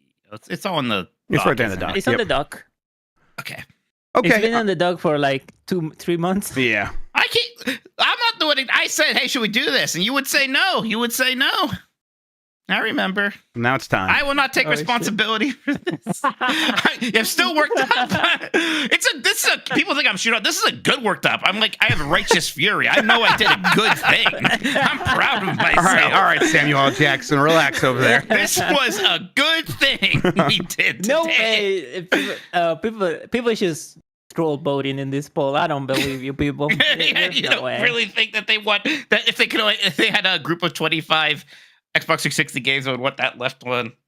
You're right. You can only pick one of the lists to play. I'm getting shoot hard with this poll now. No, you're getting shoot on. All right, I'm set up. We can bring it back in. Okay, There you go. I'm ready. All right, we're going to get to some more super chats here in a little bit. We're also going to talk about what we've been playing, but apparently I've been told by the producer that we have to do this because he made promises to people who gave us money. Christian, what's happening? Yes, name that Concord. We have a. This is not gonna help the audio people because we have an image here with all the characters in the Can video you- game Concord. God, I know the stuff we use makes it a pain in the ass to include an image. Can you just like include a link to this image I'm so gonna people can try. play I'm gonna along? try to. Yeah, I'm we gonna try can, we to can visually upload. describe these characters too. Oh yeah, for can- sure. yes, We'll you do our can do best. that. Yeah, absolutely. But I'm sure some people want to open up. I will try to just link the image. Okay, For cool. people to look at it. Yeah, so we have here the entire roster of characters from the video game Concord, a video game that's no longer among us anymore. What are you talking about? I have it. so- I'm literally have it right here. I'm holding it in my hand. Oh, that's a beautiful copy of the game. What happens if you put that game into a PlayStation 5? I'm never going to find out because I'm never going to open it up. It's gonna explode, probably. I don't know. This is my So, child's birthright right here. Yeah, so we have the characters here without the names, and the boys need to figure out what their names are. Just name that Concord. There you go. So, All go, right. Jeff, take it out.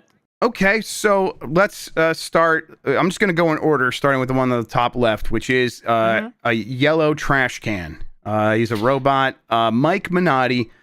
You know what? Name that Concord. Gosh, so he's a robot. I remember he had a vacuum cleaner or something. He's probably like letters and numbers, like SWP, because he's like a sweeper. So like, no, SP99 is my guess for this guy's name. What do Yeah. you think? I think it's like a number elite speak version of like suck for being a vacuum. So like just like SUK, but written in some other like elite speak way. So maybe the K is a 7 or some shit. I don't know. Christian, tell me the name of that Concord. Incorrect. the name of this particular road is one off. Spell one dash off. I told you there would be a stupid number in there. That is, So, yeah. man, I really thought it would ring a bell when you said it. It doesn't. One off. Does not. It turns out he doesn't. was a one off, all right. It doesn't ring a bell at all. Holy shit. Okay. All right. Yeah. I'm running this game, I guess. Okay. Next one Yeah, you is a large lady. She's kind of wearing a helmet. She's got like a pink little bit of flashiness on that helmet. She's covered in a lot of armor. Mike Minotti, name that Concord. Gosh. I thought you said scotch. It could be anything. It could be anything. It could be anything. Something like, I almost want to say like Spitfire, like she's a mechanic. Something like, or like what, like welder. She's like a welder. I'm gonna say welder is her name. I'm gonna say Deborah. Okay. I like that. No, not even close. It's Emari. Of course. Mine was closer than Mike's. My favorite part of Star Trek 2009, Mike, is What? when Nero meets the one guy, and he's like, "My name is Christopher," and then Nero's like, "Hello, Christopher." It's just like a really funny way to like You're right. just say a human name in the middle of doesn't Star get Trek. What? He doesn't get enough credit. He was doing a good job as that villain in Eric that movie. Bana, What's his yeah, fa- like Yeah, Eric Bana he as a kinda- villain in Star Trek 2009 is actually crazy. He's actually great. That's like a very underrated Star Trek villain. Yep, like that moment a lot. All right, the next lady, also a trash can, but she's wearing it on her head. She looks like a beekeeper, basically. Mike, what name that Concord? God, this looks a lot like a character from Apex Legends to me, actually. Yeah. And her, right? I can't remember her name either, but it's not Winston. That's the monkey from Overwatch, but it's something like that. Maybe Winda. I'm gonna say Winda. Winston 2 is what I'll say. I never heard pronounce his name out loud, but it's Davers. Daveers. Ugh, okay. Dabbers. Dabbers? Maybe. Dabbers. We're Dabbers. Yeah, I think it was a V, right? Davers? Dabbers? Oh, Dabbers, not Dabbers. Okay, close enough though. All right, this is This the guy. next one, you should know it. Yeah, we should know this. Should we? But I Yes. can tell you right now, I don't. All right, Mike Minotti. The next one is the red-faced baboon guy. I don't know. He's got a blue body, hulks out, I think. Name that Concord. Blue Drax. Nope.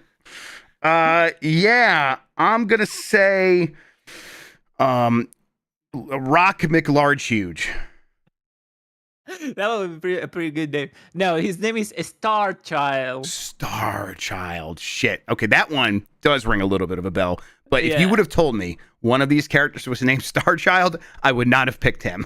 I would not have said that's the Star Child right there. Yeah, right? Child. All right. The next lady is the black lady with the poofy side hair, and she wears that cool red jacket, kind of a bomber jacket, like stylish or whatever.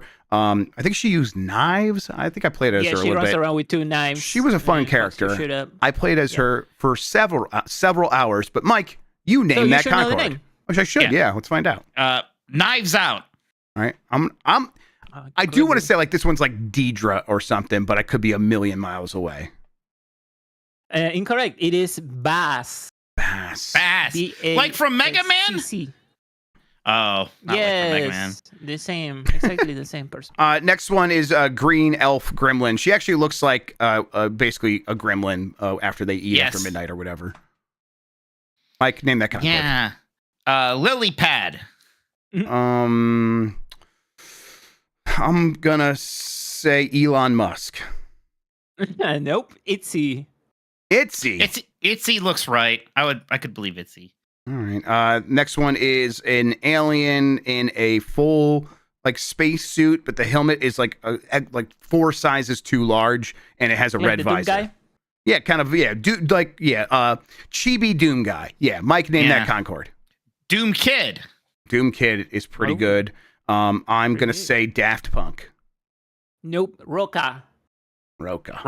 Like Toka and Razor, they combined into Yeah. Rockar. ROK. Yeah, they did the fusion dance. The fusion dance. There we Oh go. yeah, okay. I like it. Next is old lady in a purple outfit. Her white hair matches her white eyeshadow. Mike, name that Concord. Eldar. I'm gonna go. Excuse me, with Smoke. Nope. Smoke's pretty good because she has like smoke screens that kind of deal, but that's not her name. Her name is Duchess. Oh, Duchess. Duchess. Okay. Duchess. There we go. Duchess. Yep. Duchess. Yeah, Okay. She's Shit. I don't know. A Duchess. Man, this is hard. Mostly because I haven't thought about Concord. Even when I was playing it, I wasn't thinking about Concord. I can't believe we haven't gotten a single one right. All right. Next one is this fella here. He's got a hat and wears sunglasses sometimes. I know this one. He used to be named McCree, but they had to change it because they named him after a guy who did something with a Bill Cosby room. So his name is Cole Cassidy now. This one is Henry Ford. No, it's Javali. Javali. Yeah. Like Java, like coffee? No, it's Jabali. Yeah, that's Okay. Javali. All right. Javali. All right. Oh, God. This next dude should think simple. Well, this guy should look like a normie. Okay. That- The next one That's his is name. like he is definitely just playing laser tag. That is what he looks like. There is no other way to describe him, although he takes it very seriously. Mike, name that Concord. Mark. I'm going to say, oh, God. I want to just say Soldier, but they would not have named him Soldier. So I will say Tough Guy. Pretty close, Mike. It's Teo. Teo. Teo. Okay. Teo, maybe? Oh, Dio. Okay. Teo, gotcha. Teo. Yeah. Yeah. Okay, he's an uncle. All right. The next one is Kirkland's Best My, basically. Mike, name that Concord.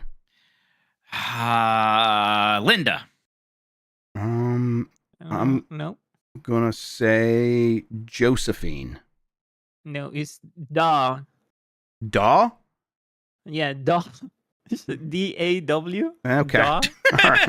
Yeah, whenever Kristen says that, I'm like, that can't be right. That he spells it. I'm like, that's how I would have said it, I guess. Next Concord is pink with green bug eyes, kind of goggle looking thing. Mike, name that Concord. That is Detective Pinkerton. Okay, that's Squidward. No, it's Kips. KYPS. Kips. Okay. Kips. Kips. Classic Kips. Yeah. Next one is basically Mushroom Squidward. Mike, name that Concord. Avowed. Ooh, Captain Toadstool. Slark. Lark. Lark. Lark. Okay. I you said Slarp. I'm like, well, that's a good name. You should know. You should know the next one is the lady in the box art. So Okay. Mike, the next one is a lady with black hair and a smart suit. Name that Concord. Man, they're really over designing these characters, huh?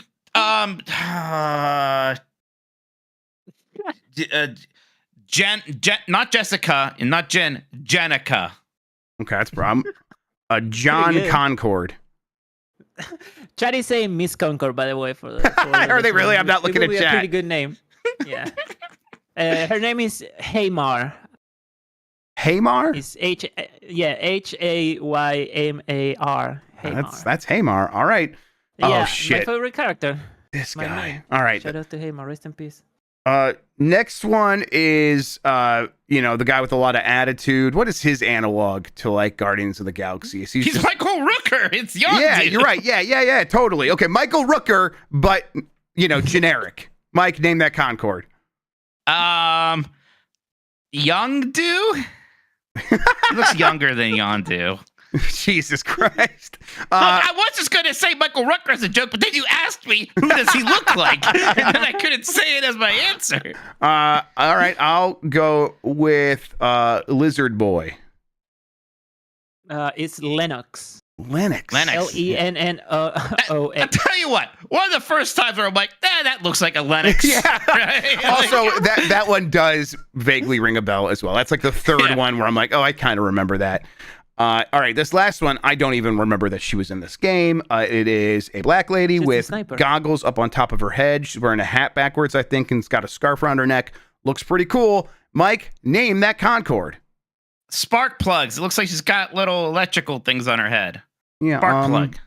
I'm gonna go with Tusken Raider. It's Bale. Bale? A-L-E. Yeah. Like the Lord Bale. Destruction? I can't pronounce it. Yeah. Sure. All right. Okay. There you go. Mike, name. What is the name of the gremlin looking lady with the purple hair? It's like Pix. It's like Oh, Kips. Kips. Or One something of like them is that. Kips, but it's not her. it's not her. Yeah, that's a Kips. I think that was that one Itzy. Yes, Oh, Itsy correct. Bitsy Spider. Yeah. Oh, Who's shit. Kips? I think Kips is the pink Squidward one. Oh, that's Correct. My Okay. mistake. You're right. Let's do one more. What the one right next to her, the Chibi Halo one. I don't remember this one at all. Oh, this is fucked up. I didn't think there'd be a quiz afterward. That was like Daw. That's Daw, Is that right? Daw? No, that's Roca. Fuck. Who's Daw? I think Who's the old lady? Who's the old lady? Smoke. No, Smoke was close. You were close. Oh. I mispronounced. It's royalty related. Duchess. Duchess. There you go. Duchess. There you go, Mike. You got it. All right. I think we can stop dancing on Concord's grave now. Thank you, everybody, for putting up with that. I had fun. Thank you so much for setting that up, Christian. All right, you're Mike. welcome. What have All you right, been let playing? me say this. Oh yeah, go ahead, please. Wait. Discord, stop it. That's it. You're done. Listen, I don't know what he's talking about there, but when Christian says stop it, he means it, everybody. Okay. Mike Minotti, what games have you been playing?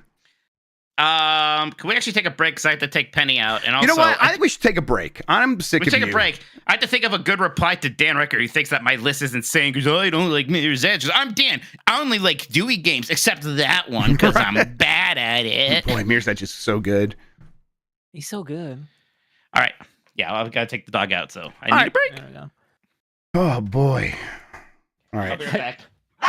We're going. Are you gonna do it next week? Where will you do it? It's done. No Hey, more well, next they week. can't ask anymore. We gave them what they wanted. Join the crew of the North Star. Assemble your crew of free gunner space outlaws and team up with friends online for thrilling 5v5 Raymond so much. PvP modes across the Concord galaxy. Handpick your roster from a variety of characters and roles. Earn progression to unlock cosmetics and galactic lore, win or lose.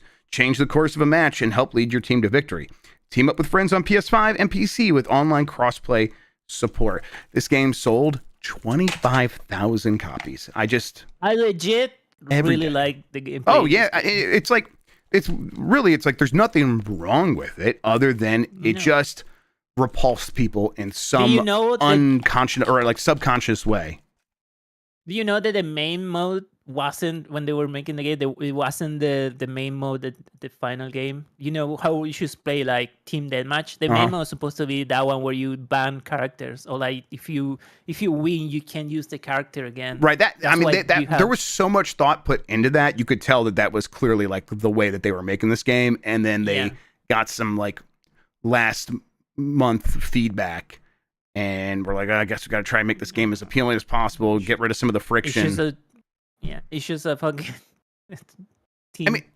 It didn't own its bullshit, right? And I kind of feel like if you're a game like that, you got to own your bullshit. You got to be like so loud and proud about being this weird ass game, and be like, no, if you get it, then you get it. Come play our game if you get it. Like you have to have that sort of attitude, and they didn't. And that's you're releasing a game that's a live service game that's only on PC and PlayStation. You kind of have to be as appealing as possible. Yeah, right, exactly. So I get all the things that were working against them, and also like Sony not really having the experience with that stuff. Yeah, not even like marketing it like correctly or like a lot. We should saw like that cinematic trailer and then kind of nothing else after that. Yeah, I mean, there was one like state of play or whatever where they kind of went over stuff a little bit, but it was just, I think they lost the messaging because they didn't believe in the game that they had, and clearly they were right about that. People just weren't going to lock onto it. I actually like you, Concord.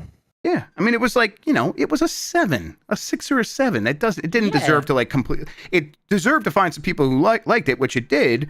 It's just out of a very, very tiny audience, and then everyone else was like, I am not wasting money on this bullshit. And boy, it was a weird thing, and it kind of really speaks to just how dangerous this market can be if you don't. I got a text from Dan Riker saying Mirror's Edge at #1 is the craziest thing you've ever said. And you've said some crazy shit. Mirror's Edge seems such a damn game. It's just like you move around all the time. Maybe Mirror's Edge should be better. Anyone feel that way? Oh, Jesus Christ. Oh, right, you're a hater too. I forgot. Look, if you guys are going to talk shit on one of the greatest FPS franchises of all time, I'm going to talk shit on your game that doesn't feel good to play. We put it in the list. What do you say shit about? Like, on that system. Yeah, what do you want? We gave it the pity 25. Why the hell do people give us John, money? are you a Halo Reach over Halo 3 guy? Absolutely. There we go. On that system, it goes, depending on the day, either ODST or Reach at the top, then 4, then 3. Oh, interesting. 4, then 3. You like 3's the worst one of everything on the system, yeah. Is 3 the one that had, like, I know between 3 and 4, the conversation is always, one has good multiplayer, one has a good campaign. Which one do you like and why? Bitch, I don't play multiplayer. What are you talking about? Okay, all right. So there it is. All right, cool. Yes. All right. I think we're good to get back into it, right? I can talk a little bit of Monster Hunter. Yeah. All right, let's open up with that then. Yeah. All right, we're back. And Mike, what have you been playing? Never mind, Christian. Tell us about the Monster Hunter stuff that you couldn't talk about until the game was out. Oh yeah, the end game. So the thing about the end game in older Monster Hunter, it took you a little bit longer to get there. In this one, you get there right away.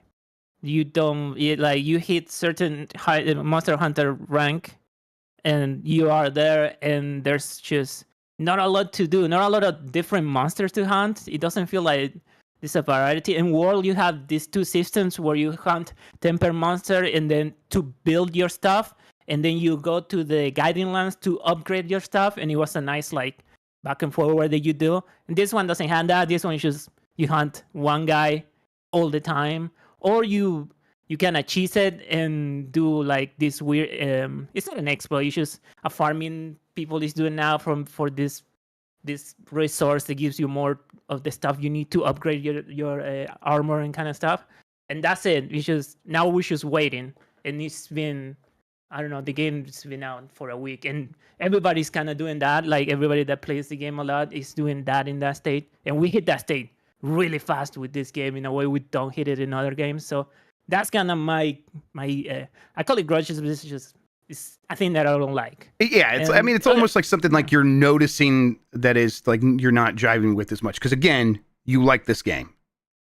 Yeah, I love these games. Right. I play it every day, even though it's just one. The thing is, now that I'm here and I have so much stuff, I'm just experimenting with a lot of other weapons that I wouldn't like if I wasn't playing other games. I just play like in Monster Hunter World. I only play hunting horn. In this game, I train every weapon, and because I have so much stuff, it do that because you just hunt this monster, you get everything you need from this monster. You know, to upgrade your stuff and get like a nice build going, you can just try every weapon. And this monster also gives you a bunch of decorations, which are the gems you put in your armor to give you extra skills and that kind of stuff. So it's forcing me to experiment a lot. So that's the fun part. And now we're just waiting for the title update in April. That's apparently it's gonna bring a lot of stuff that I'm missing from the game, which is like the canteen. There's no canteen. They didn't confirm this, but it feels like they're hinting to it. The canteen and the gathering hub that I also like in all the Monster Hunter, where you can choose.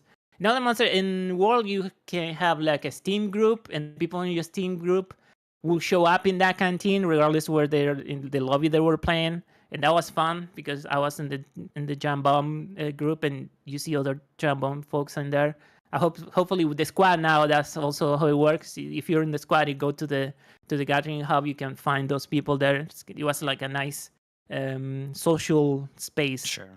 Yeah, it's waiting. Also, I would like to say, like, switching weapons. Now that you can bring two weapons, Right. I've been playing for 150 hours. I never switch my weapons around. There's like no I know. point for it. I thought It's I would kinda too. I was weird. like, oh, this is so neat. But like, I'm never in a situation where it's like, oh, I definitely want to be using my other Yeah. weapon now. It's like, no, I'm just going to use this weapon still. It's kind of a nice idea, but the game doesn't really push back against you enough. I mean, they make the game so that every weapon is viable. Right, which is what you would kind of the want. thing. You would want Which is what everything to be you want. viable, yeah. Exactly. I don't want to have a monster where it's like, well, I didn't bring my range weapon, so Right, that I'm would be in crazy. trouble. Yeah. Yeah, my dream before the game came out is because I am a hunting horn and I'm a sword and shield guy, because sword and shield lets you use items without putting away your weapon, so you can run wide range, which is an ability and skill that whenever you consume something, it affects everybody on your team on the hunt. So you will heal and everybody else will heal. So it's like kind of like a healer. That's interesting. Like healer it's kind of class, like yeah. a healer. Yeah, it's been on the game for a while now, and well, now they super nerf hunting horn because the people used to run with a hunting horn all the time. It was like during the beta, it was like mandatory to have hunting horn. Just pull out your hunting horn, play your songs, buff everybody up, change, and the song will keep playing. Now they nerfs the hunting horn towards like your songs. The second you change the hunting horn, your songs will like just go away pretty fast. So there's even less reason for me to run two different weapons. And the use I found for it is having two really good weapons that lose sharpness too fast. So what I do is the same weapon with the same decoration. It's just like instead of grinding the sword, you just change the sword, you know? Instead of sharpen the sword, you just change the sword, I get the same sword. And that's the only use I found. And even that is kind of like whatever. Yeah, it's that. It's just like little stuff that I would like for them to change. Right. And yeah, like you said, some stuff will be coming in the next title update. So we'll see. We'll see kind of what happens next. But I did get it working so I could stream it to Steam Deck. So I have like I am going to at least see through the story and then be able to play some more at that point. So yeah, it just required for people that are wondering if you're trying to do the same thing. Don't use the built-in Steam Link streaming stuff. It's stupid, but it's just this game being broken with that. There's a fork of Moonlight, which is like the open source NVIDIA game streaming stuff where you could stream from your own computer. It's called Apollo, and it's made specifically for streaming to Steam Deck. So it gives you some other options. So use that. And apparently Apollo, God of the Sun. Didn't know that. Mike taught me that. Yeah. Oh, yeah. I should say, Jeff was like, what do you guys think Apollo's the god of? I said the sun. No, I and didn't you were like, phrase it like that, you but yeah. stupid asshole. It's clearly the god of the moon. That's why they call it. I was like, I'm pretty sure it's the sun. Yep. And you're like, you're an idiot, and I know that I'm right and better than you. And I was just like, well, gee, Jeff, I thought we were friends. I might be wrong. It's very funny because it was one of those like the one times where I'm like, you know what? I don't know. I could be wrong, Mike. Let's look it up. Yeah, you sound pretty confident. And like, why would I be confident? I don't read this shit. I don't care. Sean in chat's right. They didn't land Apollo on the sun. God. Very good point. I was laughing because it makes sense that you had to do all the stuff to run this game on Steam Deck. I was just laughing. Yeah, very much in line with this hoops. fucking game, right? Yeah. All right. Okay. Well, thanks for that, Christian. I appreciate it. Mike, what have you been playing? Two big things here. I've talked about 2 Point Museum in a lot of places now, but that has still just been my main game.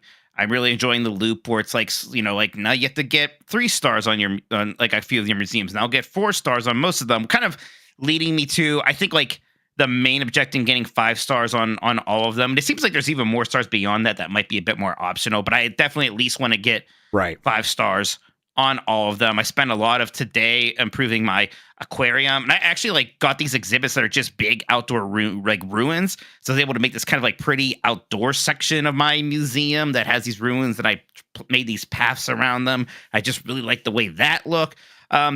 Jeff, we did something on Giant Bomb where you were playing it, and I was kind of guiding you a little bit. So I hope people check that out. But how did you find it? Very instantly enjoyable. Like, easy to understand. It's got it doesn't like have guardrails, but it just doesn't have a lot of like punishments. Like I made the mistake of I just kind of clicking around blindly because that's what I do sometimes. Because I like to just like stumble through games until it clicks into place. And I actually sold the thing I just researched. Well, it wasn't that hard to do it again, and get like back on the path of making progress. It just everything I do in that game led me to some next also fun thing. And then it's not always like linear. Sometimes it's like, oh, let's do this thing off to the side. That is a different kind of thing. But it all feels like it's feeding into that same goal of developing the museum. And so I really got into the loop. Like I really, really appreciated how refined that loop is designed. So yeah, I see why you're so into it. And like I said, I installed that on my Steam Deck as well. And I'm going to keep playing it on there just in my own time because I really did enjoy it. Good. By the way, that poll we ran, if people like our Lesser IGN's list, we actually did win that with 64%. Yeah, I ended it. Yeah, it was kind of it was like 140 votes or whatever, so it came back in our favor there in the end. It doesn't say how many people voted for the IGN list. Are you crazy? What's going on? Don't worry, we won. Eat shit, IGN. No, we love you. The other big thing, Jeff, is I Split Fiction, which I played a bit of before its release today. I had AJ over here. He's been on this show before, my brother. Some of you know him. So we played through it. He's who I played It Takes Two through with also. And boy, we were just having such a fun time with this. It really is kind of like a direct sequel mechanically to It Takes Two.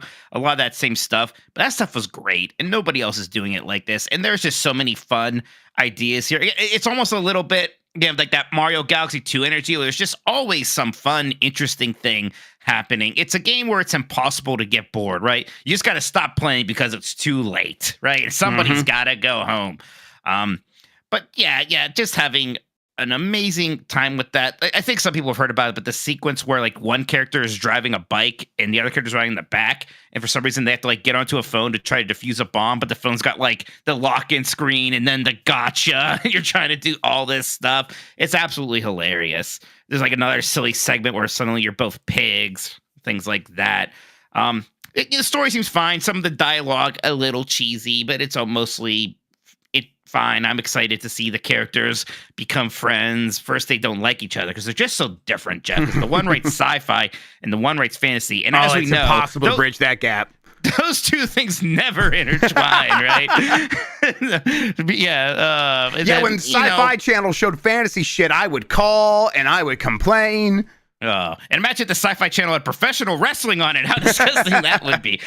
The one's a city girl, the other one's, country gal, and they're like, I just don't get you, but hey. it works because you do want them to have that friction with each other, especially in the beginning. Because there is so much fun in the kind of quipping and the not quipping, but the contrasting and the berating's a strong word too. But they blame each other a lot of the time. They're yelling at each other a lot. And you do want that. Yeah, you're right. Yeah. Boss fights, super good. They were super good in It Takes Two, but same thing here. Like one character will be like inside the boss, taking it apart from the inside, while the other one is on the traditional kind of boss arena, doing different things there, and it's all making sense to each other. Bickering was the word I was looking for, Cody. Thank you so much. Forgot the word bickering. But yeah, if you like It Takes Two, it's the easiest decision in the world to play this. If you missed It Takes Two, I think you're fine. Also, to just try this one, although It Takes Two probably cheaper now. And again, pretty similar experience, also very good. I am just so impressed with how good these games feel. Like, just the running and jumping is almost as good, or pretty much is as good as any 3D platformer where that stuff matters so much. So, yeah, impressive stuff here. Yeah, I'm looking forward to it. I am planning to start it up and play with my kids. See if they want to, like, kind of take turns hanging out with me and playing it, which I think they will. I think they'll be into it. So really looking forward to that. Haven't had a chance to try it yet.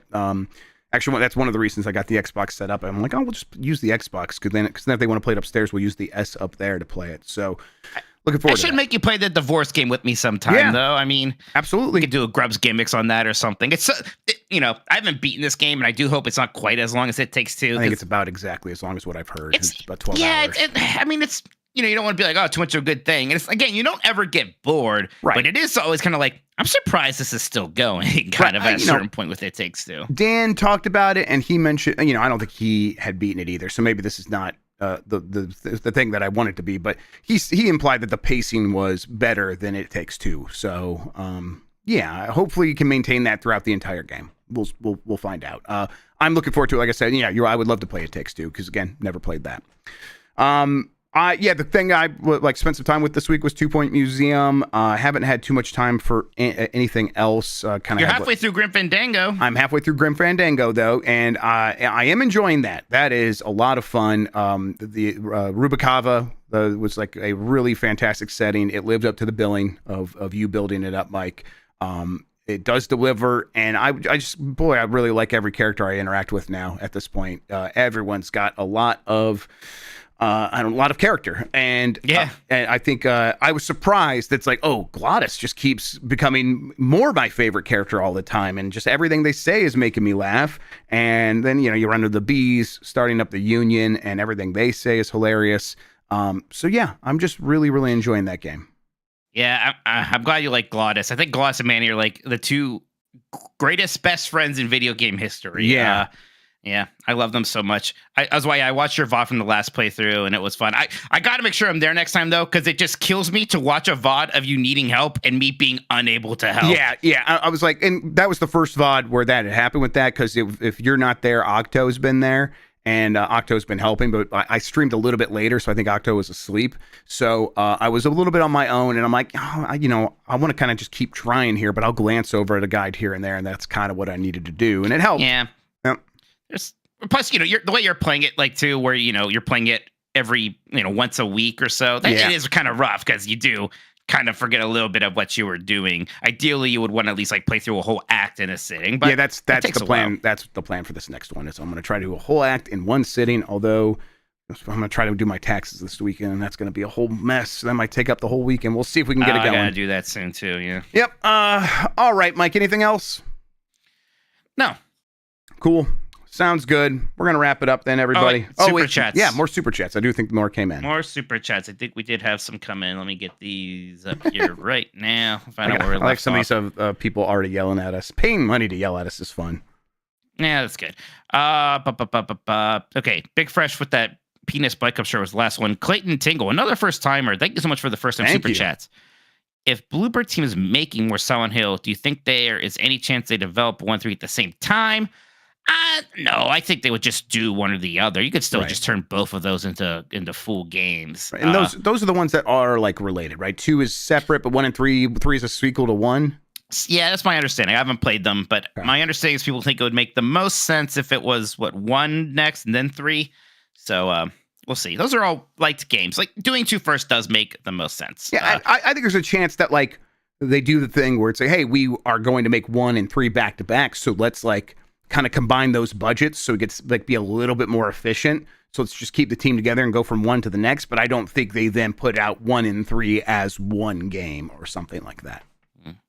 Big Fresh 37 says there was a Mass Effect trilogy sold on 360, just like Orange Box. I do not think that's just like Orange Box, personally. Yeah, right. Like, what was it? There had to be 3 discs in that thing then, right? It just had to give you the disc for each game. It wasn't like... It was all a one branded thing as Mass Effect Trilogy, but yeah, it was just the individual discs for each game. It's I think the difference here, Mike, we talked about this a long time ago when it was Best Game in 2008 that we did or whatever it was. The Orange Box released like first. Those were the first time that those games released. That's the difference between that. You couldn't just buy Portal 1 on a 360, at least not right away. Not initially. I think they eventually got broken up, but yeah, that's how they initially released. Yeah. Look, it's clearly Team IGN trying to kind of like, you know, sneak more games have their cake and eat it too a little bit there. That's fine, but not us. We're not allowing that. Yeah, we're real men. Big Fresh 37 says Viva Pinata is the best 360 game. I do want to play some more Viva Pinata again. Viva Pinata is fantastic. I really do love those games. Cody Owen says Sneak King. I think I brought that up. Somebody just sent me actually all of those Burger King. Oh, really? Games. Yeah. Actually, it was actually very nice of them. I got that, and they actually sent a Vita and a PlayStation TV. So, wow. Yeah. Shout outs to Creaky Legs. I really did appreciate that. That was nice. Some other goodies in there. Edgar Marino. Oh, excuse me. Big Fresh 37 also said Doritos Crash Course. Fred, I don't remember that one. Really? There's a Doritos it's game. Like it's like one of the it's like kind of like the Burger King games. Yeah, absolutely. This was like is it like good? It was like a good for a meme worthy game. Yeah. Okay. Edgar Marino says I made a game with zombies in it. Yeah, that was I played it at the time. That's good, but yeah, not top 25.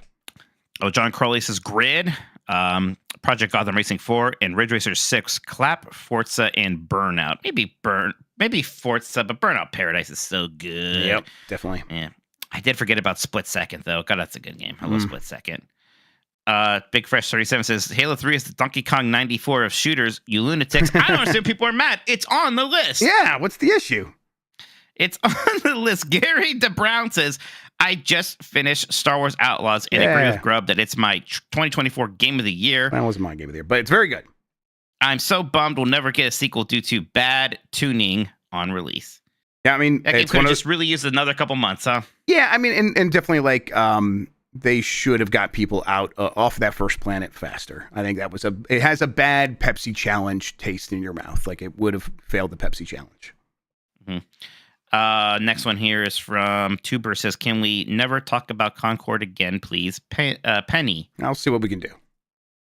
Duncan Hart, another first time one here. Love from Detroit Big Dogs. I rate games on a scale of Crackdown 3, above or below this beautiful game. What's your benchmark? Fun game. A couple things first, Jeff. Yeah. I mean, I've never played Crackdown 3, and I probably should. Crackdown 3 is good. It's actually just a good game. It is. It was one of those ones that was maligned because it needed to be the Xbox savior. Like so many games in a row needed to be, and it was so far away from being that. But Crackdown 3 is actually a fun video game to play. This is tough. 2. Oh yeah, go ahead. Number 2 though. Another thing, real quick. If I had remembered Crackdown 1, I think I would have put that on our list instead of Halo 3. Fuck. Yeah, should we just fix that? Put the bump Halo 3. Halo 3 got lucky. Oh, of course, man. Right? Really skated by Fuck, there. I love Crackdown. Crackdown's great. Everyone else buying Crackdown for that Halo 3 demo. I played a bit of that. I was like, Crackdown. Mm-hmm. That's fun. Yeah, and that's a good. I like this idea of a benchmark game. I don't know if I've ever thought about games in that terms. I don't know what mine would be. I have a benchmark. Like if it's like, if it's like this game or it makes me feel like this game, then it's one of my favorite games of all time, and that's like Tony Hawk and a handful like Titanfall 2, things like that. But that's not what this is. This is like if you're above this game, you qualify as fun and good. And I'd have to think about that. Yeah, I do too. Like. Because every time I think of a game, I'm like, that game's too good. I can't. That's too high a standard for other games, right? Yeah, that's where I'm at for sure. Maybe your game should be like at least as good as Sega or Sonic, Sega Racing All Stars Transformed or whatever. That's not a bad one. Yeah, yeah, it should be at least that good. Duncan Hart also says, also go blue and go wings. The Stones are good. Yeah, that's Question mark, exclamation mark, question mark, Yeah, exclamation the mark. Pistons are actually good. Yeah, and go Wings. Although fuck, 4 losses in a row. It's kind of falling apart right now. Not that they're not playing great. They're playing great in all these games, and it's just goaltending. Oh fuck.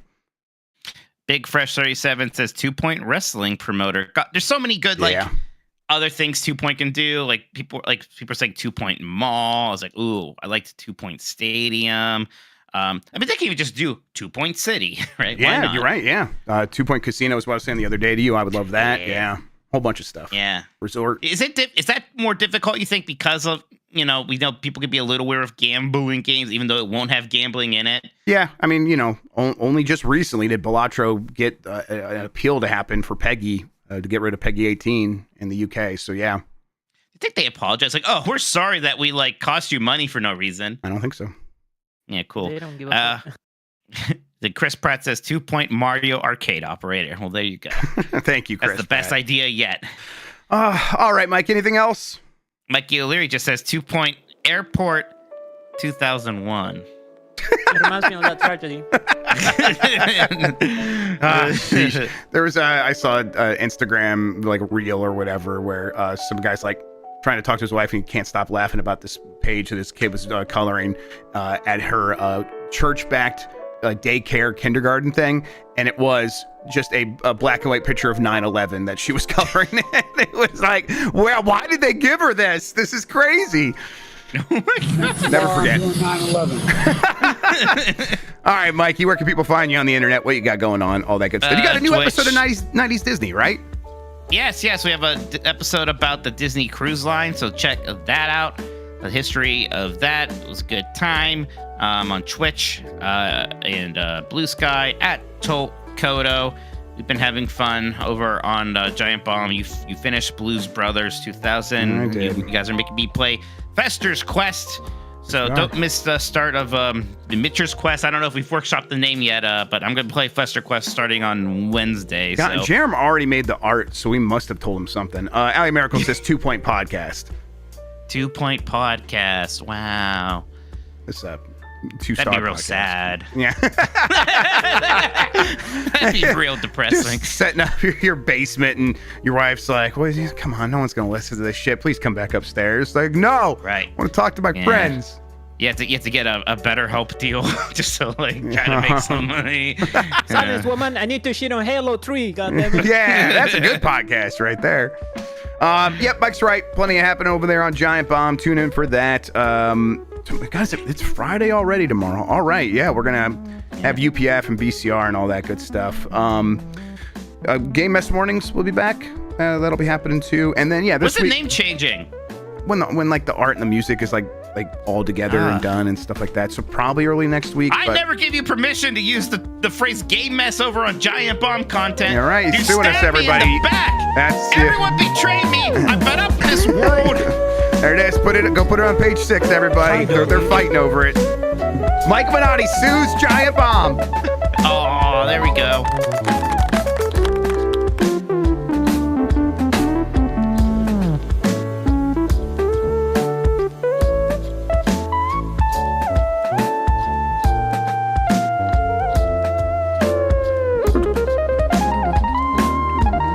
Oh shit! I forgot. Please give us your boost on Discord. Oh yeah, We boost need that. the Discord if you can.